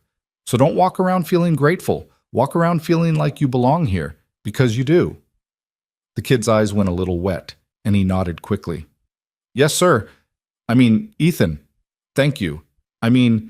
He laughed at himself. "I'm going to stop talking now." Ethan smiled. "Come on, I'll introduce you to the team." He spent the morning walking Marcus through the operation, introducing him to warehouse managers and logistics coordinators and the operations director who'd be supervising his projects. Ethan watched how Marcus interacted with everyone. Respectful but not deferential, curious without being pushy. genuinely excited about supply chain optimization in a way that made even the veterans remember why they'd chosen this work. Around noon, Richard pulled Ethan aside in the hallway. Okay, I'll admit it, the kid's good, really good. Within 2 hours, he'd already identified a routing inefficiency in our San Diego distribution that we've been hemorrhaging money on for months. Where the hell did you find him? In the back of a rideshare on the way home from the airport. He was reading a textbook at red lights. Richard shook his head. You know that's insane, right? That's not how recruitment works. Maybe it should be. How many talented people are we missing because they don't fit the traditional pipeline? Because they're working their way through school instead of doing unpaid internships? Because we only look at resumes from the right schools with the right internships? Fair point. Still insane, but fair. That afternoon, Ethan had a video call with his VC friend David Chen about Mara's business plan. David's face filled the screen, his expression thoughtful as he navigated through the document on his second monitor. So this is your airport woman's bookstore proposal, David said. I've read through it twice now. Want to know what I think? That's why I'm calling. It's rough. The financial projections are optimistic to the point of being slightly delusional. The market analysis lacks depth in some areas. She's underestimating how brutal retail competition is, especially in the current economy. Ethan's heart sank. He'd expected David to be tough, but he'd hoped for more enthusiasm. However, David continued, and Ethan's attention sharpened, there's something here. The community engagement model is genuinely innovative. The hybrid approach, part bookstore, part community space, part literacy program, that could work if executed right. And honestly, the passion comes through every page. You can tell this woman actually cares about what she's building, not just the return on investment. So what are you saying? I'm saying I want to meet with her, not promising anything, but I'm interested enough to have a conversation. She'd need a business partner who knows retail, probably someone with bookstore experience. She'd need to revise these projections with actual market data, and she'd need to be realistic about the timeline. This is a 3 to 5 year build, not a quick flip. I'll tell her, David, thank you. I know community retail isn't your usual focus. David leaned back in his chair, studying Ethan through the screen. You've changed, you know that? 6 months ago, you would have sent me this proposal with a 2-sentence email saying it was an interesting opportunity. You wouldn't have called personally, wouldn't have invested this much energy in something that doesn't directly benefit your company. Is that bad? No, it's different, interesting different. David paused. Rachel asked about you the other day, said you hadn't been to dinner in months. Rachel was David's wife, warm and perceptive, and someone Ethan had genuinely liked before he'd retreated from all social connections that weren't strictly necessary. I've been hermiting, Ethan admitted, but I'm working on that. Good. Come to dinner this weekend. Rachel will be thrilled, and I want to hear the full story about this airport encounter that's apparently transformed your entire worldview. It's not that dramatic. Ethan, you're personally investing in the career trajectory of a homeless woman you met once. You offered a job to your Uber driver. According to Richard, you've been having actual conversations with your warehouse staff instead of just sending directives through managers. That's pretty dramatic for you. After the call ended, Ethan sat at his desk for a long moment, thinking about David's observation. Had he really been that disconnected? That robotic in his interactions? The evidence suggested yes. The question was whether he could sustain this new way of being, or whether it was just a temporary high that would fade back into comfortable isolation. His phone buzzed with a text from Mara. Your VC friend emailed me. He wants to meet next week. I'm terrified and excited, and also pretty sure I'm going to throw up. Is this real? Is this actually happening? Ethan smiled and typed back. It's real, and you're going to be great. Just be yourself and let your passion show through. That's what convinced him to take the meeting. Easy for you to say. You're not the formerly homeless person pitching a bookstore to a Silicon Valley investor. True. But you're also not just a formerly homeless person. You're someone who designed reading spaces that made children love books. Someone who built community through literature. Someone who honored trust when it would have been easier to disappear. That's who's pitching, not your circumstances. The reply came quickly.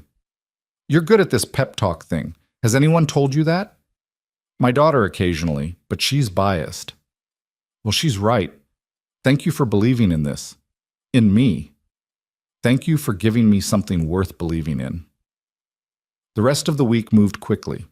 The Chicago contract was generating new business faster than projected, requiring Ethan to hire additional staff and expand warehouse capacity. Marcus was proving invaluable, bringing fresh perspectives to problems the team had been solving the same way for years. And Ethan found himself actually enjoying the work again, not just grinding through it out of obligation. Friday evening, he picked up Sophie from school instead of waiting for Catherine to drop her off. He'd arranged to leave work early, something he rarely did, and was waiting in the pickup line when Sophie emerged from the building surrounded by a cluster of girls. She spotted his car and her face lit up. "Dad, you're here!" She ran over, backpack bouncing, and climbed into the passenger seat. But something was different. There was a tension in her shoulders, a tightness around her eyes. "Hey, sweetheart, how was your day?" "Fine." The word was automatic, practiced, the kind of fine that meant anything but. Ethan pulled out of the school parking lot and waited. Sometimes Sophie needed space to process before she could articulate what was wrong. He'd learned not to push, just to be present and available when she was ready. They were halfway to his house when she finally spoke. "I sat with Aisha at lunch all week, like we talked about." "That's great. How did it go?" Sophie's voice was small. "Madison and her friends won't talk to me anymore. They literally turn around and walk away when they see me coming. And in PE today, nobody wanted to be my partner for the relay race. The teacher had to assign someone." Ethan's hands tightened on the steering wheel. Third-grade social dynamics were vicious, and watching his daughter experience that cruelty made him want to storm into that school and force those kids to understand what they were doing. But that wasn't what Sophie needed from him right now. "I'm sorry, sweetheart. That sounds really hard." "It is hard. But Dad, Aisha told me today that this was the best week she's had all year. She said usually she eats lunch alone and nobody talks to her except to be mean. But this week we talked about books, and she told me about her little brother, and we laughed about this funny thing that happened in math class. And she smiled the whole time." Sophie's voice was stronger now. "So yeah, Madison's group is being mean to me. And yeah, it feels bad to be excluded, but Aisha was being excluded every single day and nobody cared. At least now there's two of us, and we're not alone." Ethan had to blink hard to keep his vision clear. When had his daughter become this person? This brave, compassionate kid who chose kindness over popularity even when it cost her something. "Sophie, I am so proud of you I can barely find words for it." "Really? Because sometimes it doesn't feel good. Sometimes it feels like I made a mistake, and I should just apologize to Madison and go back to how things were." "Do you want to do that?" Sophie was quiet for a long moment. "No, because that would mean leaving Aisha alone again, and that's not fair. She didn't do anything wrong. She's just different. Her family doesn't have as much money, so she wears the same clothes a lot, and her lunch is always just rice and vegetables because that's what they can afford. But she's smart and funny and nice, and it's not fair that everyone's mean to her just because her family's poor." Ethan pulled into his driveway and turned to face his daughter. "You're absolutely right. It's not fair. And what you're doing, choosing to sit with her even though it's costing you socially, that's called integrity. It's one of the hardest and most important things a person can have." "What's integrity?" "It means doing the right thing even when it's hard, even when it costs you something, even when nobody's watching or rewarding you for it. It means being the same good person whether it's easy or difficult." Sophie nodded slowly, processing. "Like when you gave that lady your car even though everyone thought you were crazy?"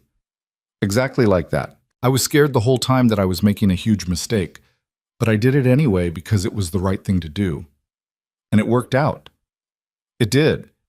But Sophie, here's the important part. Even if it hadn't worked out, even if Mara had disappeared with my car, it still would have been the right choice. Because the choice itself mattered, not just the outcome. Does that make sense?" Sophie thought about it. "So even if Madison never talks to me again, even if I'm not popular anymore, being friends with Aisha is still the right choice because kindness matters more than being liked."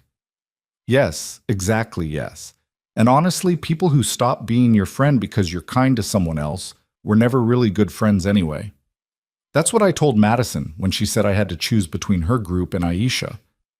Ethan felt his heart swell. You said that to her face? Yep. She looked really surprised. Then she got mad and walked away. But Dad, I meant it. I don't want friends who make me choose like that. They went inside and Ethan made dinner, grilled cheese and tomato soup, comfort food for a hard week. While they ate, Sophie told him more about Aisha, about the books she loved, and her dreams of becoming a veterinarian, and how she helped her mom take care of her little brother because her dad worked 2 jobs and was never home. Can we invite her over sometime? Sophie asked. I think she'd like it here. You have so many books and she loves reading. Of course, anytime you want. You can text her mom and set it up. After dinner, they built a blanket fort in the living room and read together. Sophie with her latest fantasy novel, Ethan with a business book he'd been meaning to finish for months. But he couldn't concentrate on organizational theory when his daughter was curled up next to him, radiating quiet pride in her own courage. Around 9 p.m., Sophie's phone buzzed. She checked it, and her face went pale. What is it? Ethan asked.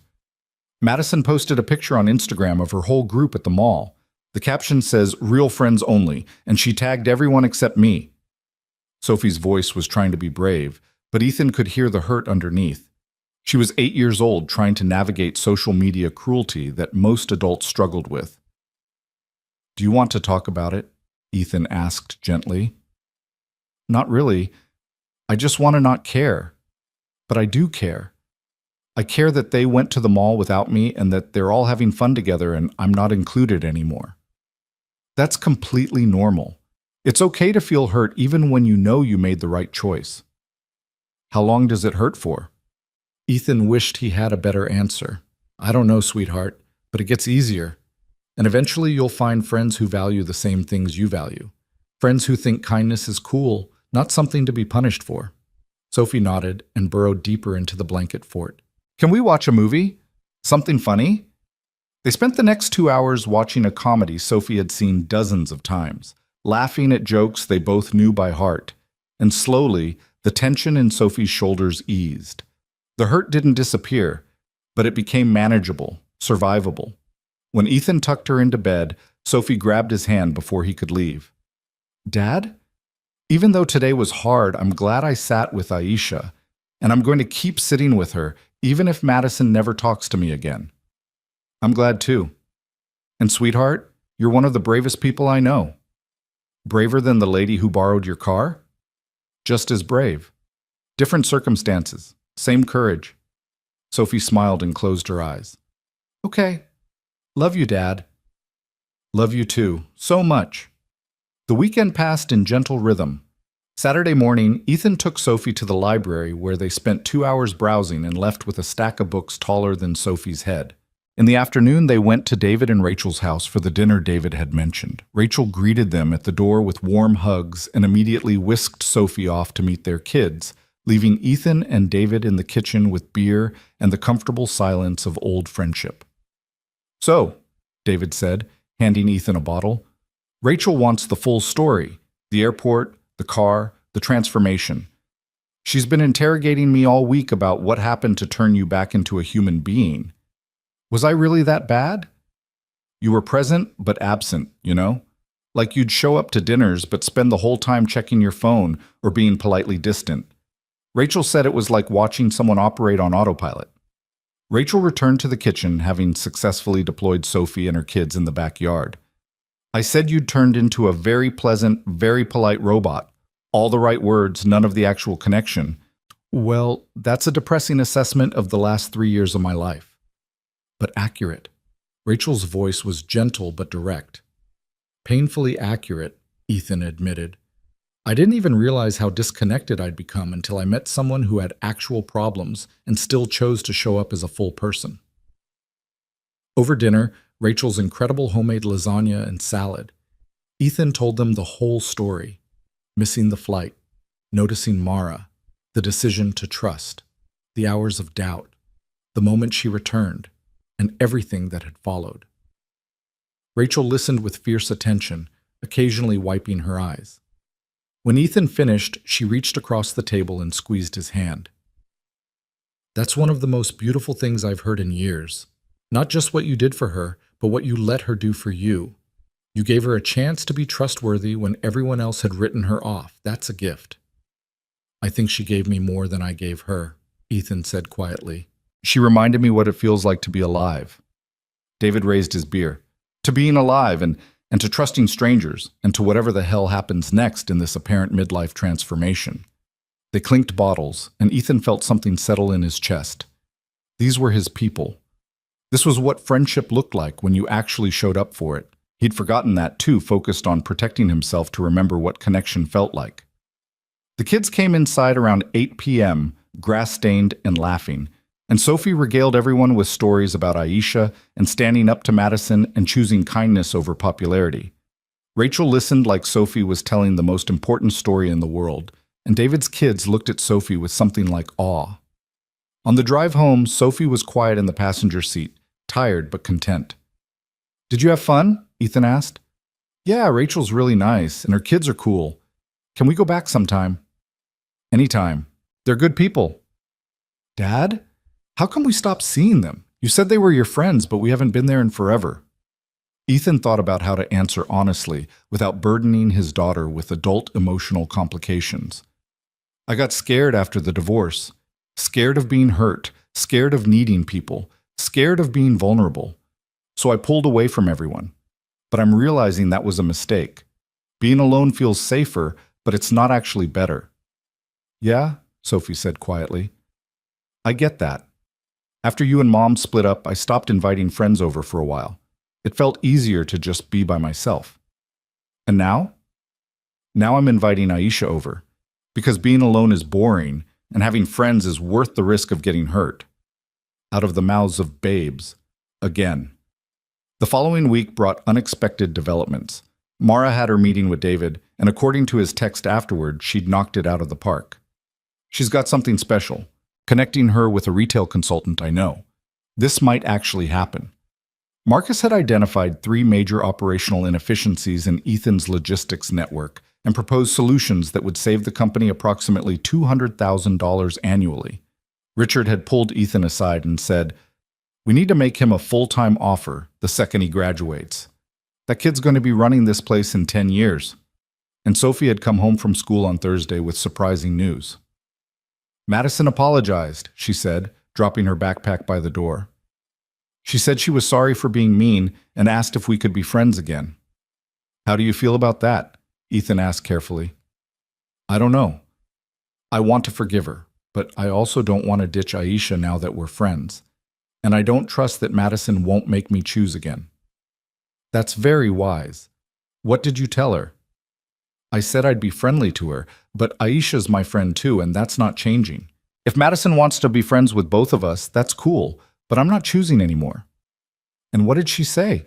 Sophie smiled a little. She looked surprised. Then she said, okay. Then at lunch, she sat at our table. Just her, not her whole group. And it was actually kind of nice. I'm proud of you for setting boundaries. That's really mature. Thanks. I learned it from watching you stand up for what you believe in. That night, after Sophie was asleep, Ethan sat on his back patio with a glass of wine and his phone. He scrolled through messages, Mara updating him on her progress, Marcus sending him an article about AI and logistics, David confirming dinner plans for the following week, Catherine texting about Sophie's upcoming school concert. All these connections. All these people who'd become part of his life in meaningful ways because he'd chosen to show up differently. Because he'd taken one risk in an airport terminal and learned that trust could multiply into something beautiful. His phone buzzed with a new message from an unknown number. Mr. Cole, this is Janet Reeves again from the LA Times. I know you didn't respond to my last message, but I really believe your story could inspire people. We're running a series on everyday altruism, and Ethan deleted it without reading further. This wasn't about inspiration or publicity. This was about two people seeing each other as humans in a moment when everyone else was looking away. Making it a news story would cheapen that. Instead, he opened a new text to Mara. How are you feeling about the meeting with David's retail consultant? Terrified. Excited. Convinced I'm in over my head. The usual. You're going to be great. You have vision and passion and a genuine understanding of what communities need. Trust that. I'm trying. Some days I still can't believe this is real. That I went from sleeping in airports to building a business plan with actual investors interested. It feels like a dream. It's not a dream. It's what happens when someone gets the chance they deserve. You're doing the work, Mara. I just opened a door. You're the one walking through it. We both know it's more than that, but thank you for everything. For seeing me when I was invisible. For trusting me when you had no reason to. For believing in this crazy bookstore dream. You changed my life, Ethan. Ethan stared at that last sentence for a long time. Then he typed, "You changed mine too. Maybe we saved each other. That's what humans are supposed to do." The response came quickly. "Yeah, I think you're right." Ethan set down his phone and looked up at the Los Angeles sky, hazy with light pollution, but still showing a few determined stars. Somewhere in this vast city, Mara was working on business plans and dreaming of bookstores. Marcus was probably studying supply chain theory between rideshare shifts. Sophie was sleeping peacefully, secure in her choice to value kindness over popularity. David and Rachel were probably putting their kids to bed, grateful to have their friend back. And here was Ethan, no longer sleepwalking through his life, no longer protecting himself from connection, no longer choosing safety over presence. One missed flight, one stranger, one choice to trust. And everything had changed. 3 months later, on a bright Saturday morning in May, Ethan stood in front of a storefront in Santa Monica with Sophie's hand in his and a flutter of nervous anticipation in his chest.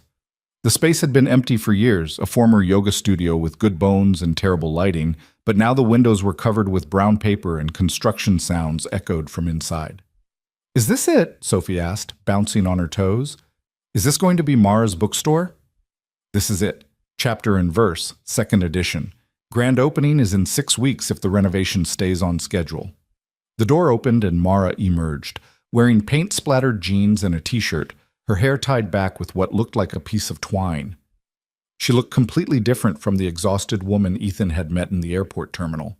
Healthy, energized, purposeful. When she saw them, her face lit up. "You came! I wasn't sure you'd have time. I know Saturdays are your Sophie days, and I didn't want to intrude." "Are you kidding?" Sophie interrupted, pulling free from Ethan's hand to run forward.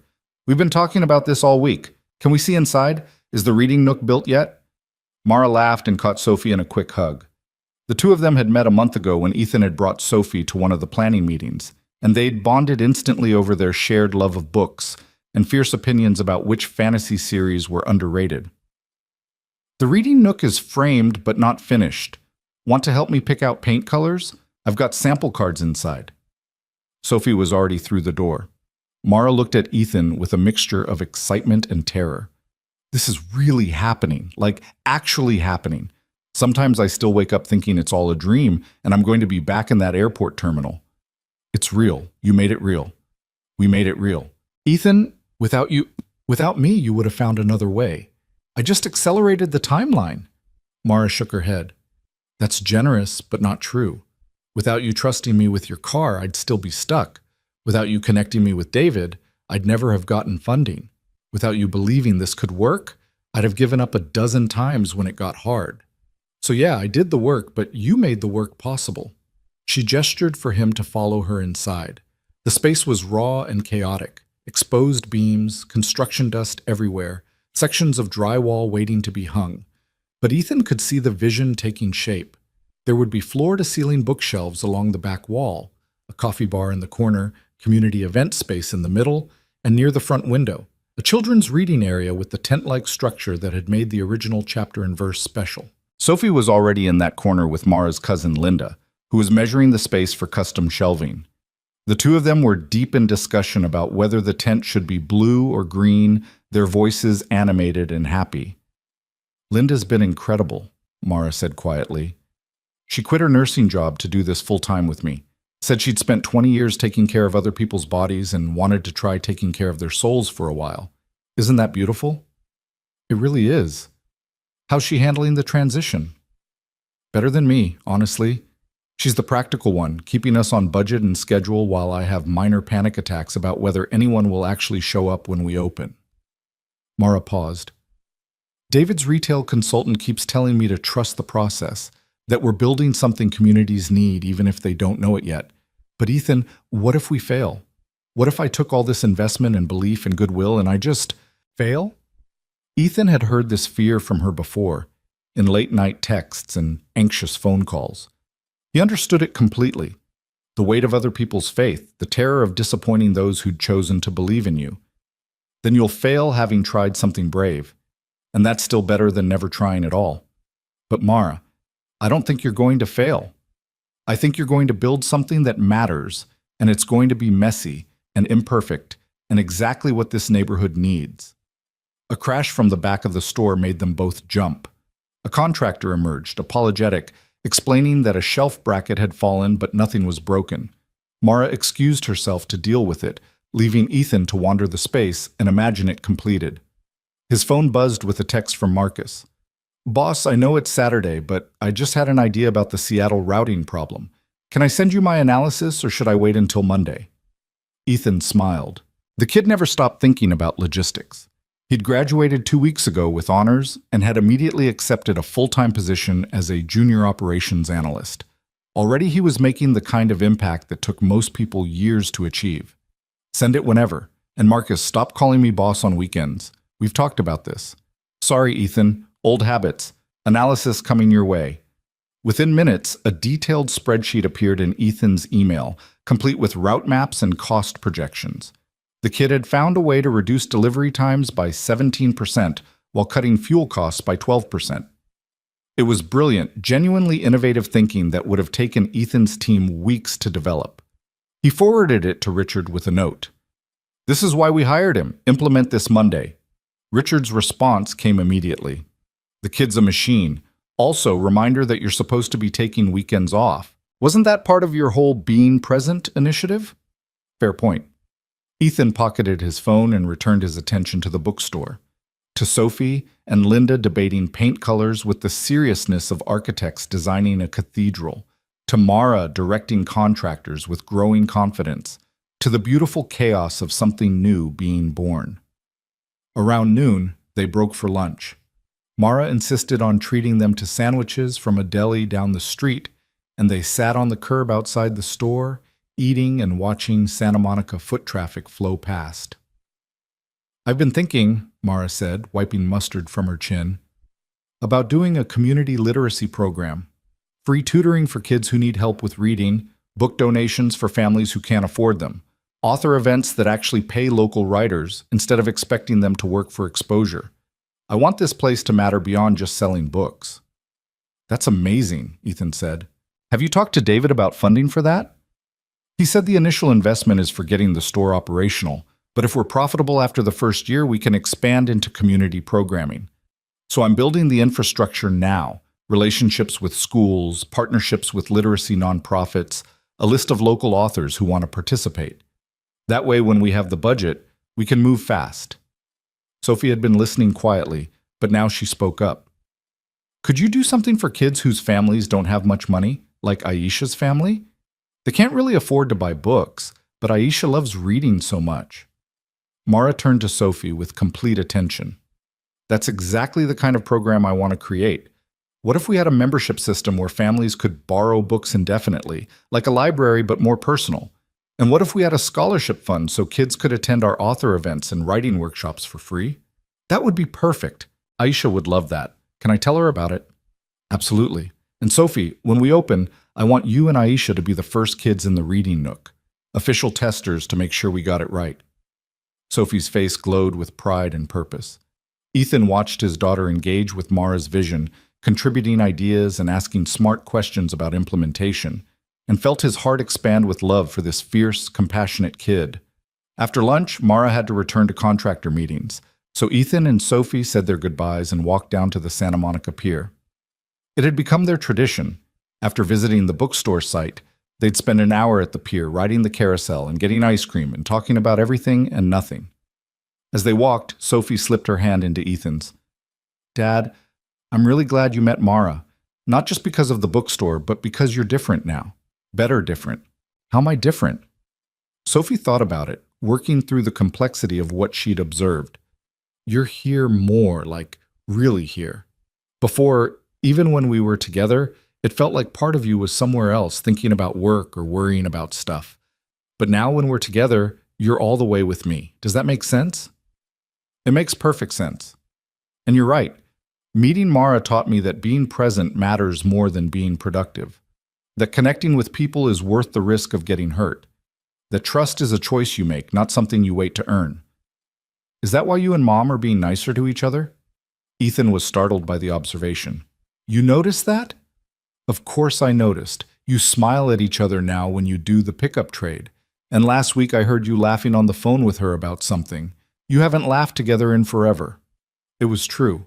Over the past few months, his relationship with Catherine had thawed from chilly politeness to something approaching friendly co-parenting. They'd never be married again. Too much had broken between them. But they were finding their way toward mutual respect and occasional warmth. Your mom and I are learning to be friends again, Ethan said carefully. Not like we were, but something new. Something that works better for everyone. I like it. It makes things less weird. They reached the pier and Sophie ran ahead to the carousel, picking out her favorite horse, the purple one with the flowing mane. Ethan watched her ride round and round, laughing and waving each time she passed him. This simple moment of joy, this ordinary Saturday afternoon, felt more valuable than any business deal or professional achievement. His phone buzzed again. This time it was Catherine. Sophie left her soccer cleats at my house. She'll need them for tomorrow's game. I can drop them off tonight if that helps. That would be great, thanks. Come around 6? I'll make extra dinner if you want to stay. The offer surprised him even as he sent it. When had he become someone who casually invited his ex-wife to dinner? But it felt natural, like the next right step in learning to be family in a new way. Really? Are you sure that's not weird? Probably a little weird, but good weird, I think. Sophie mentioned she likes it when we're friendly with each other. Worth trying? There was a long pause, 3 dots appearing and disappearing. Finally, okay, I'll bring wine. See you at 6. That evening, Catherine arrived exactly on time with Sophie's cleats and a bottle of Pinot Noir. She looked nervous, standing on Ethan's doorstep like a first date instead of someone who'd lived with him for 8 years.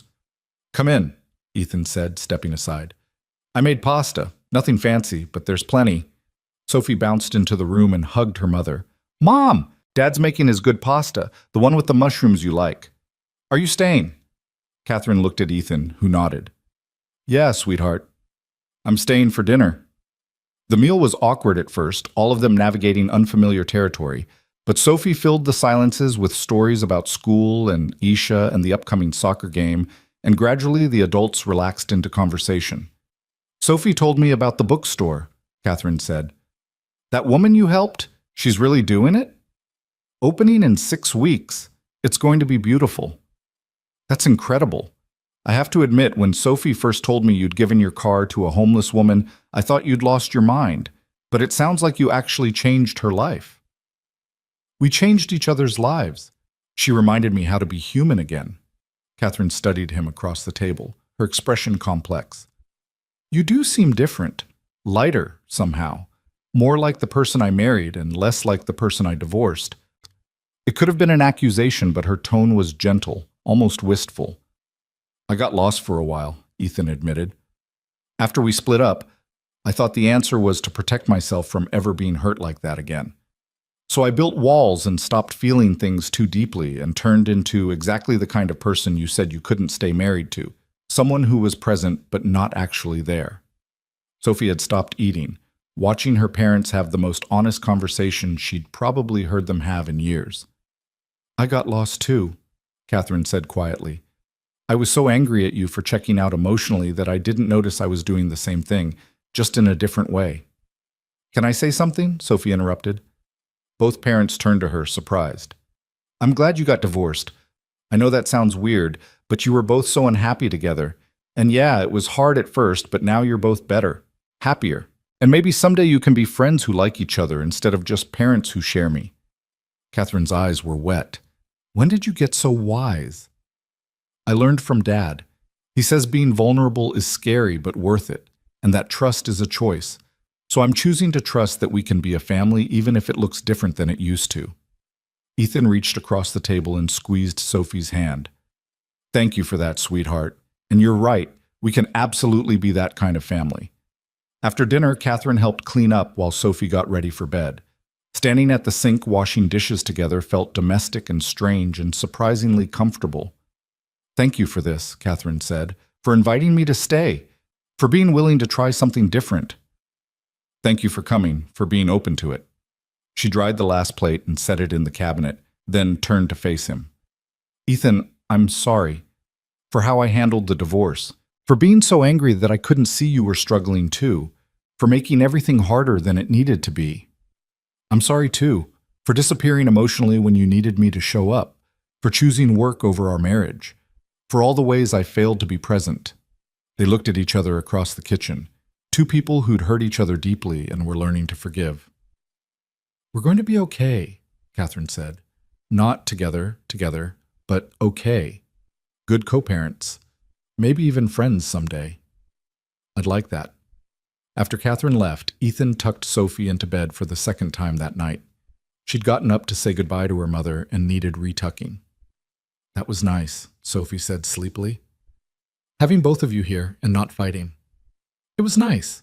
Maybe we'll do it again sometime." "Good." Sophie yawned enormously. "Dad, you know how you helped Mara and that changed everything for her?" "Yeah." "I think Mara helped you too, and now you're helping other people, like Marcus and those warehouse workers you told me about. It's like ripples. One good thing making more good things." Ethan kissed her forehead. "That's exactly what it is. Ripples. Go to sleep, philosopher." The weeks leading up to the bookstore opening flew by in a blur of activity. Ethan threw himself into supporting Mara however he could, connecting her with local business owners, spreading word about the opening, helping review her marketing materials. Marcus volunteered his weekends to help with the build-out, discovering a surprising talent for carpentry. David and Rachel hosted a fundraiser dinner that brought in additional capital for the community programming Mara had envisioned. The Friday before opening day, Ethan got a call from Mara. She was crying, not sad crying, but overwhelmed crying. "What's wrong?" he asked immediately. "Nothing's wrong. Everything's right, and I don't know how to process it. Ethan, we pre-sold 40 memberships. 40 families signed up for the borrowing program before we've even opened. And 3 local schools reached out about partnering on literacy events. And a reporter from the Santa Monica Daily Press wants to do a story about community bookstores making a comeback. It's real. This is actually real, and people care, and She dissolved into happy tears again. "Mara, this is amazing. You built something people need. Of course they care." "I keep thinking about where I was 6 months ago, sleeping in airports, invisible, convinced I'd never have a life again. And now I'm opening a bookstore. How is that even possible?" "It's possible because you never gave up on yourself, even when you had every reason to. And because when someone offered you trust, you honored it. You earned this, Mara. Every bit of it." Opening day arrived on a perfect June morning, clear and warm with a breeze coming off the ocean. Ethan arrived early with Sophie to find a line already forming outside the store, 30 or 40 people waiting for the doors to open at 10 a.m. Inside, Mara and Linda were putting finishing touches on displays, both of them vibrating with nervous energy. The space had transformed completely. The shelves were filled with carefully curated books, the coffee bar gleamed with polished equipment, and the children's reading nook looked exactly like Sophie's drawings had imagined it. A magical tent filled with cushions and books and fairy lights. "It's perfect," Sophie breathed. "Mara, it's so perfect." Mara hugged her. "You helped design it. This is your space too."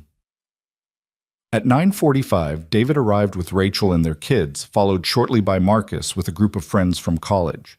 Richard showed up with his husband and teenage daughter. Catherine arrived with Aisha and her mother, who looked overwhelmed by the crowd and the attention and the beauty of the space. At 9:58, Mara stood by the door, taking deep breaths. Linda squeezed her shoulder. "Ready?" "No, but let's do it anyway." She unlocked the door and people flooded in. Families with children who ran immediately to the reading nook, elderly couples who browsed the shelves with quiet pleasure, young professionals who headed straight for the coffee bar, teachers who paged through the educational section with professional interest. The space filled with voices and energy and the particular magic that happens when community gathers around shared love of something. Ethan watched Mara move through the crowd, greeting people, recommending books, helping children find their reading level, explaining the membership program to interested families. She belonged here. This was who she'd always been, temporarily displaced but never erased. Marcus appeared at his elbow. This is incredible. You helped make this happen. Mara made this happen. I just opened a door. Yeah, but you're really good at opening doors for people. Have you noticed that? You opened a door for me with the internship, for Mara with the funding, for that warehouse worker you promoted to supervisor last month. It's kind of your thing now. Ethan smiled. I'm just trying to see people, really see them. The rest kind of follows. Around 11 a.m., Mara climbed onto a chair and called for attention. The crowd quieted, turning to face her. I want to thank you all for being here today, she began, her voice only slightly shaky. 6 months ago, I was sleeping in an airport terminal, convinced my life was over. And then a stranger chose to see me when everyone else looked away. He chose to trust me when he had no reason to. He chose to believe I was worth believing in. She found Ethan in the crowd, and her eyes held everything, gratitude and friendship and recognition of how much had changed for both of them. This bookstore exists because someone took a chance on me, and it exists because I honored that chance, because I chose to be trustworthy even when it would have been easier not to be.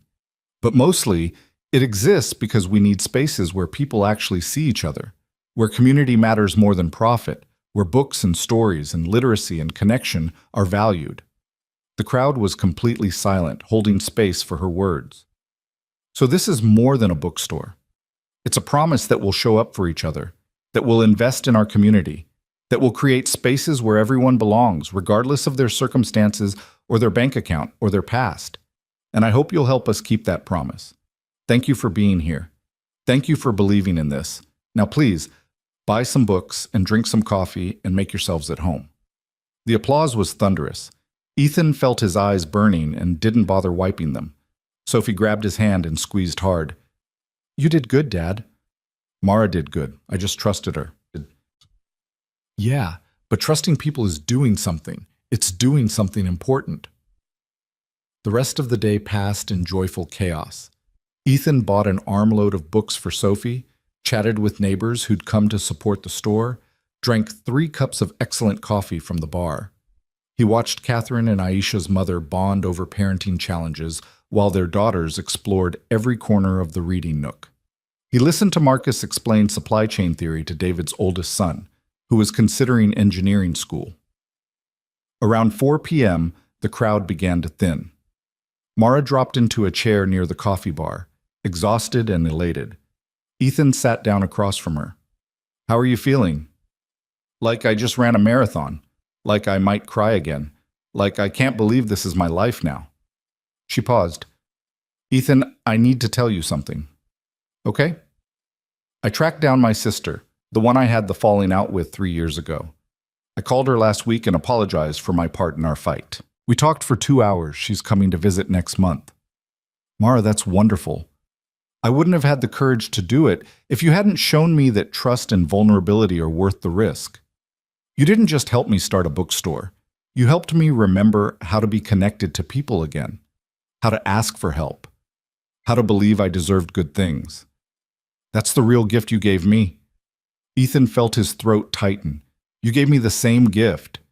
You reminded me that being safe isn't the same as being alive, that trusting people is worth the occasional hurt, that showing up matters.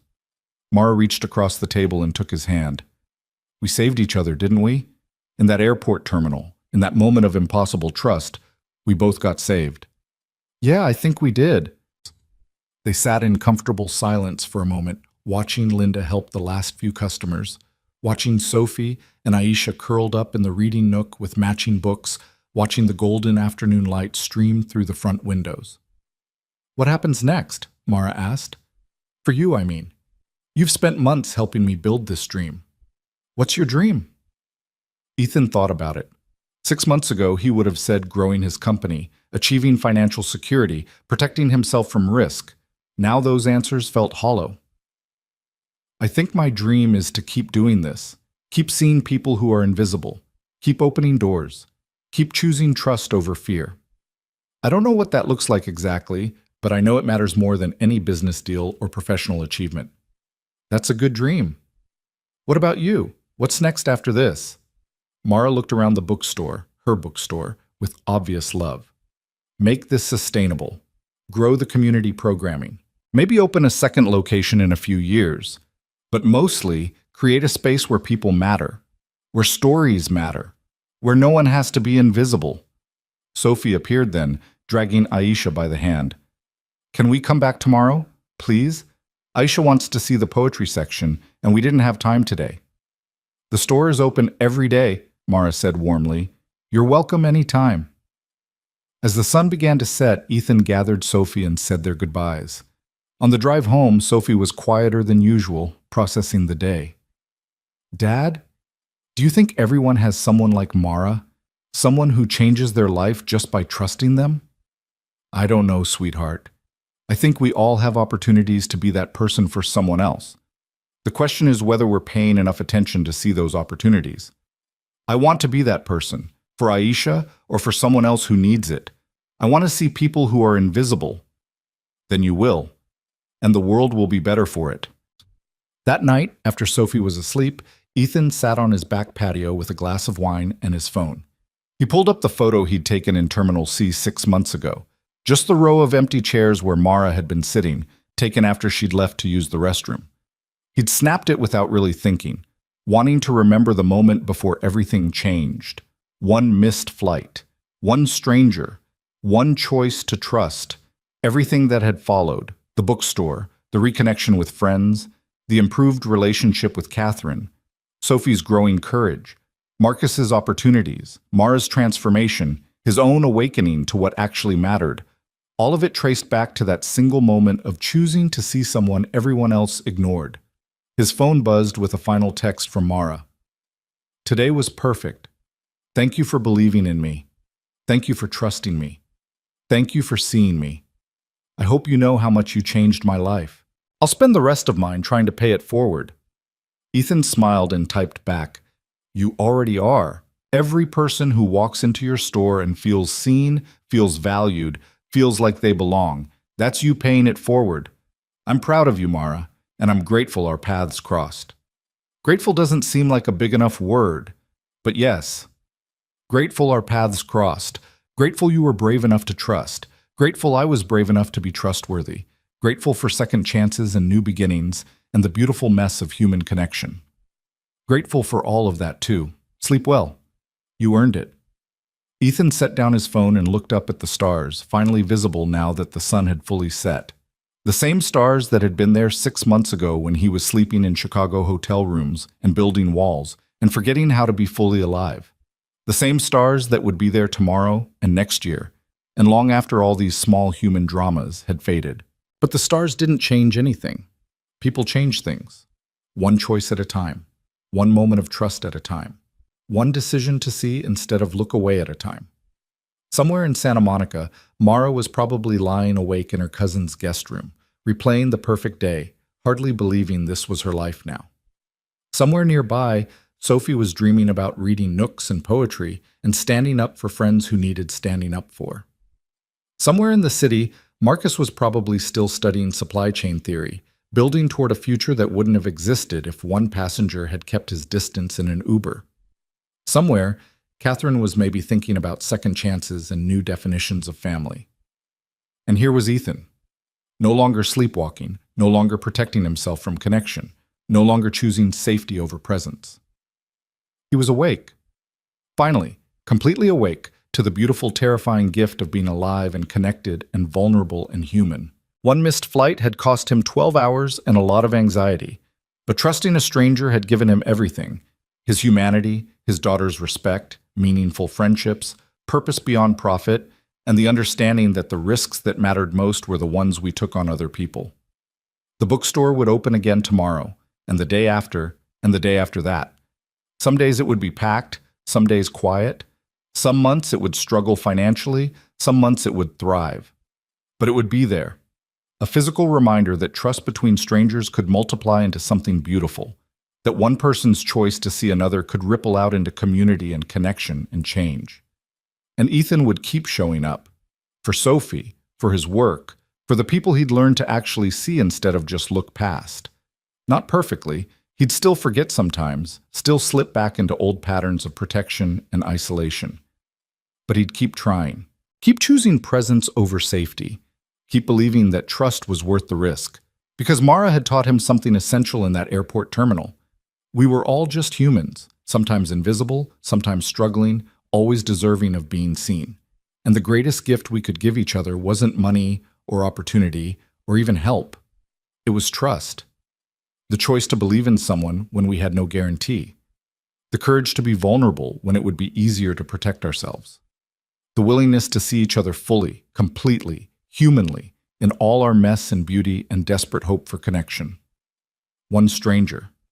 One choice. One moment when everything changed. And 6 months later, a bookstore full of people who believed that stories and community and trust still mattered in a world that often forgot to value any of those things. Ethan raised his wine glass to the stars, to Mara, to Sophie, to every person who'd ever been invisible and deserved to be seen.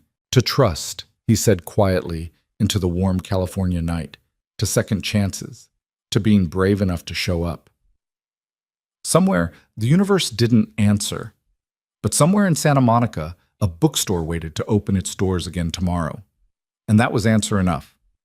The story that had begun with a missed flight and a desperate woman in an airport terminal ended here. Not with everything perfect, but with everything possible. With trust multiplying into community. With one person's choice rippling out into dozens of changed lives. With the understanding that being human meant being vulnerable, and being vulnerable meant being brave, and being brave meant sometimes we got hurt, but more often we got connected, and connection was worth every risk. Ethan finished his wine and went inside, ready for whatever came next, ready to keep showing up, ready to keep choosing trust, ready to keep living like someone who'd learned, finally, that being alive meant being willing to be changed by other people. And in the morning, he'd wake up and do it all again, see people, trust people, believe in people, choose connection over protection. Not because it was easy, but because Mara had shown him it was possible, and because Sophie was watching, learning how to be brave from watching her father choose to be brave. One missed flight, one stranger, one choice to trust. Everything that mattered had followed from that single moment of choosing to see someone everyone else ignored. And Ethan Cole, who'd spent 3 years sleepwalking through his life, was finally, completely, gratefully awake.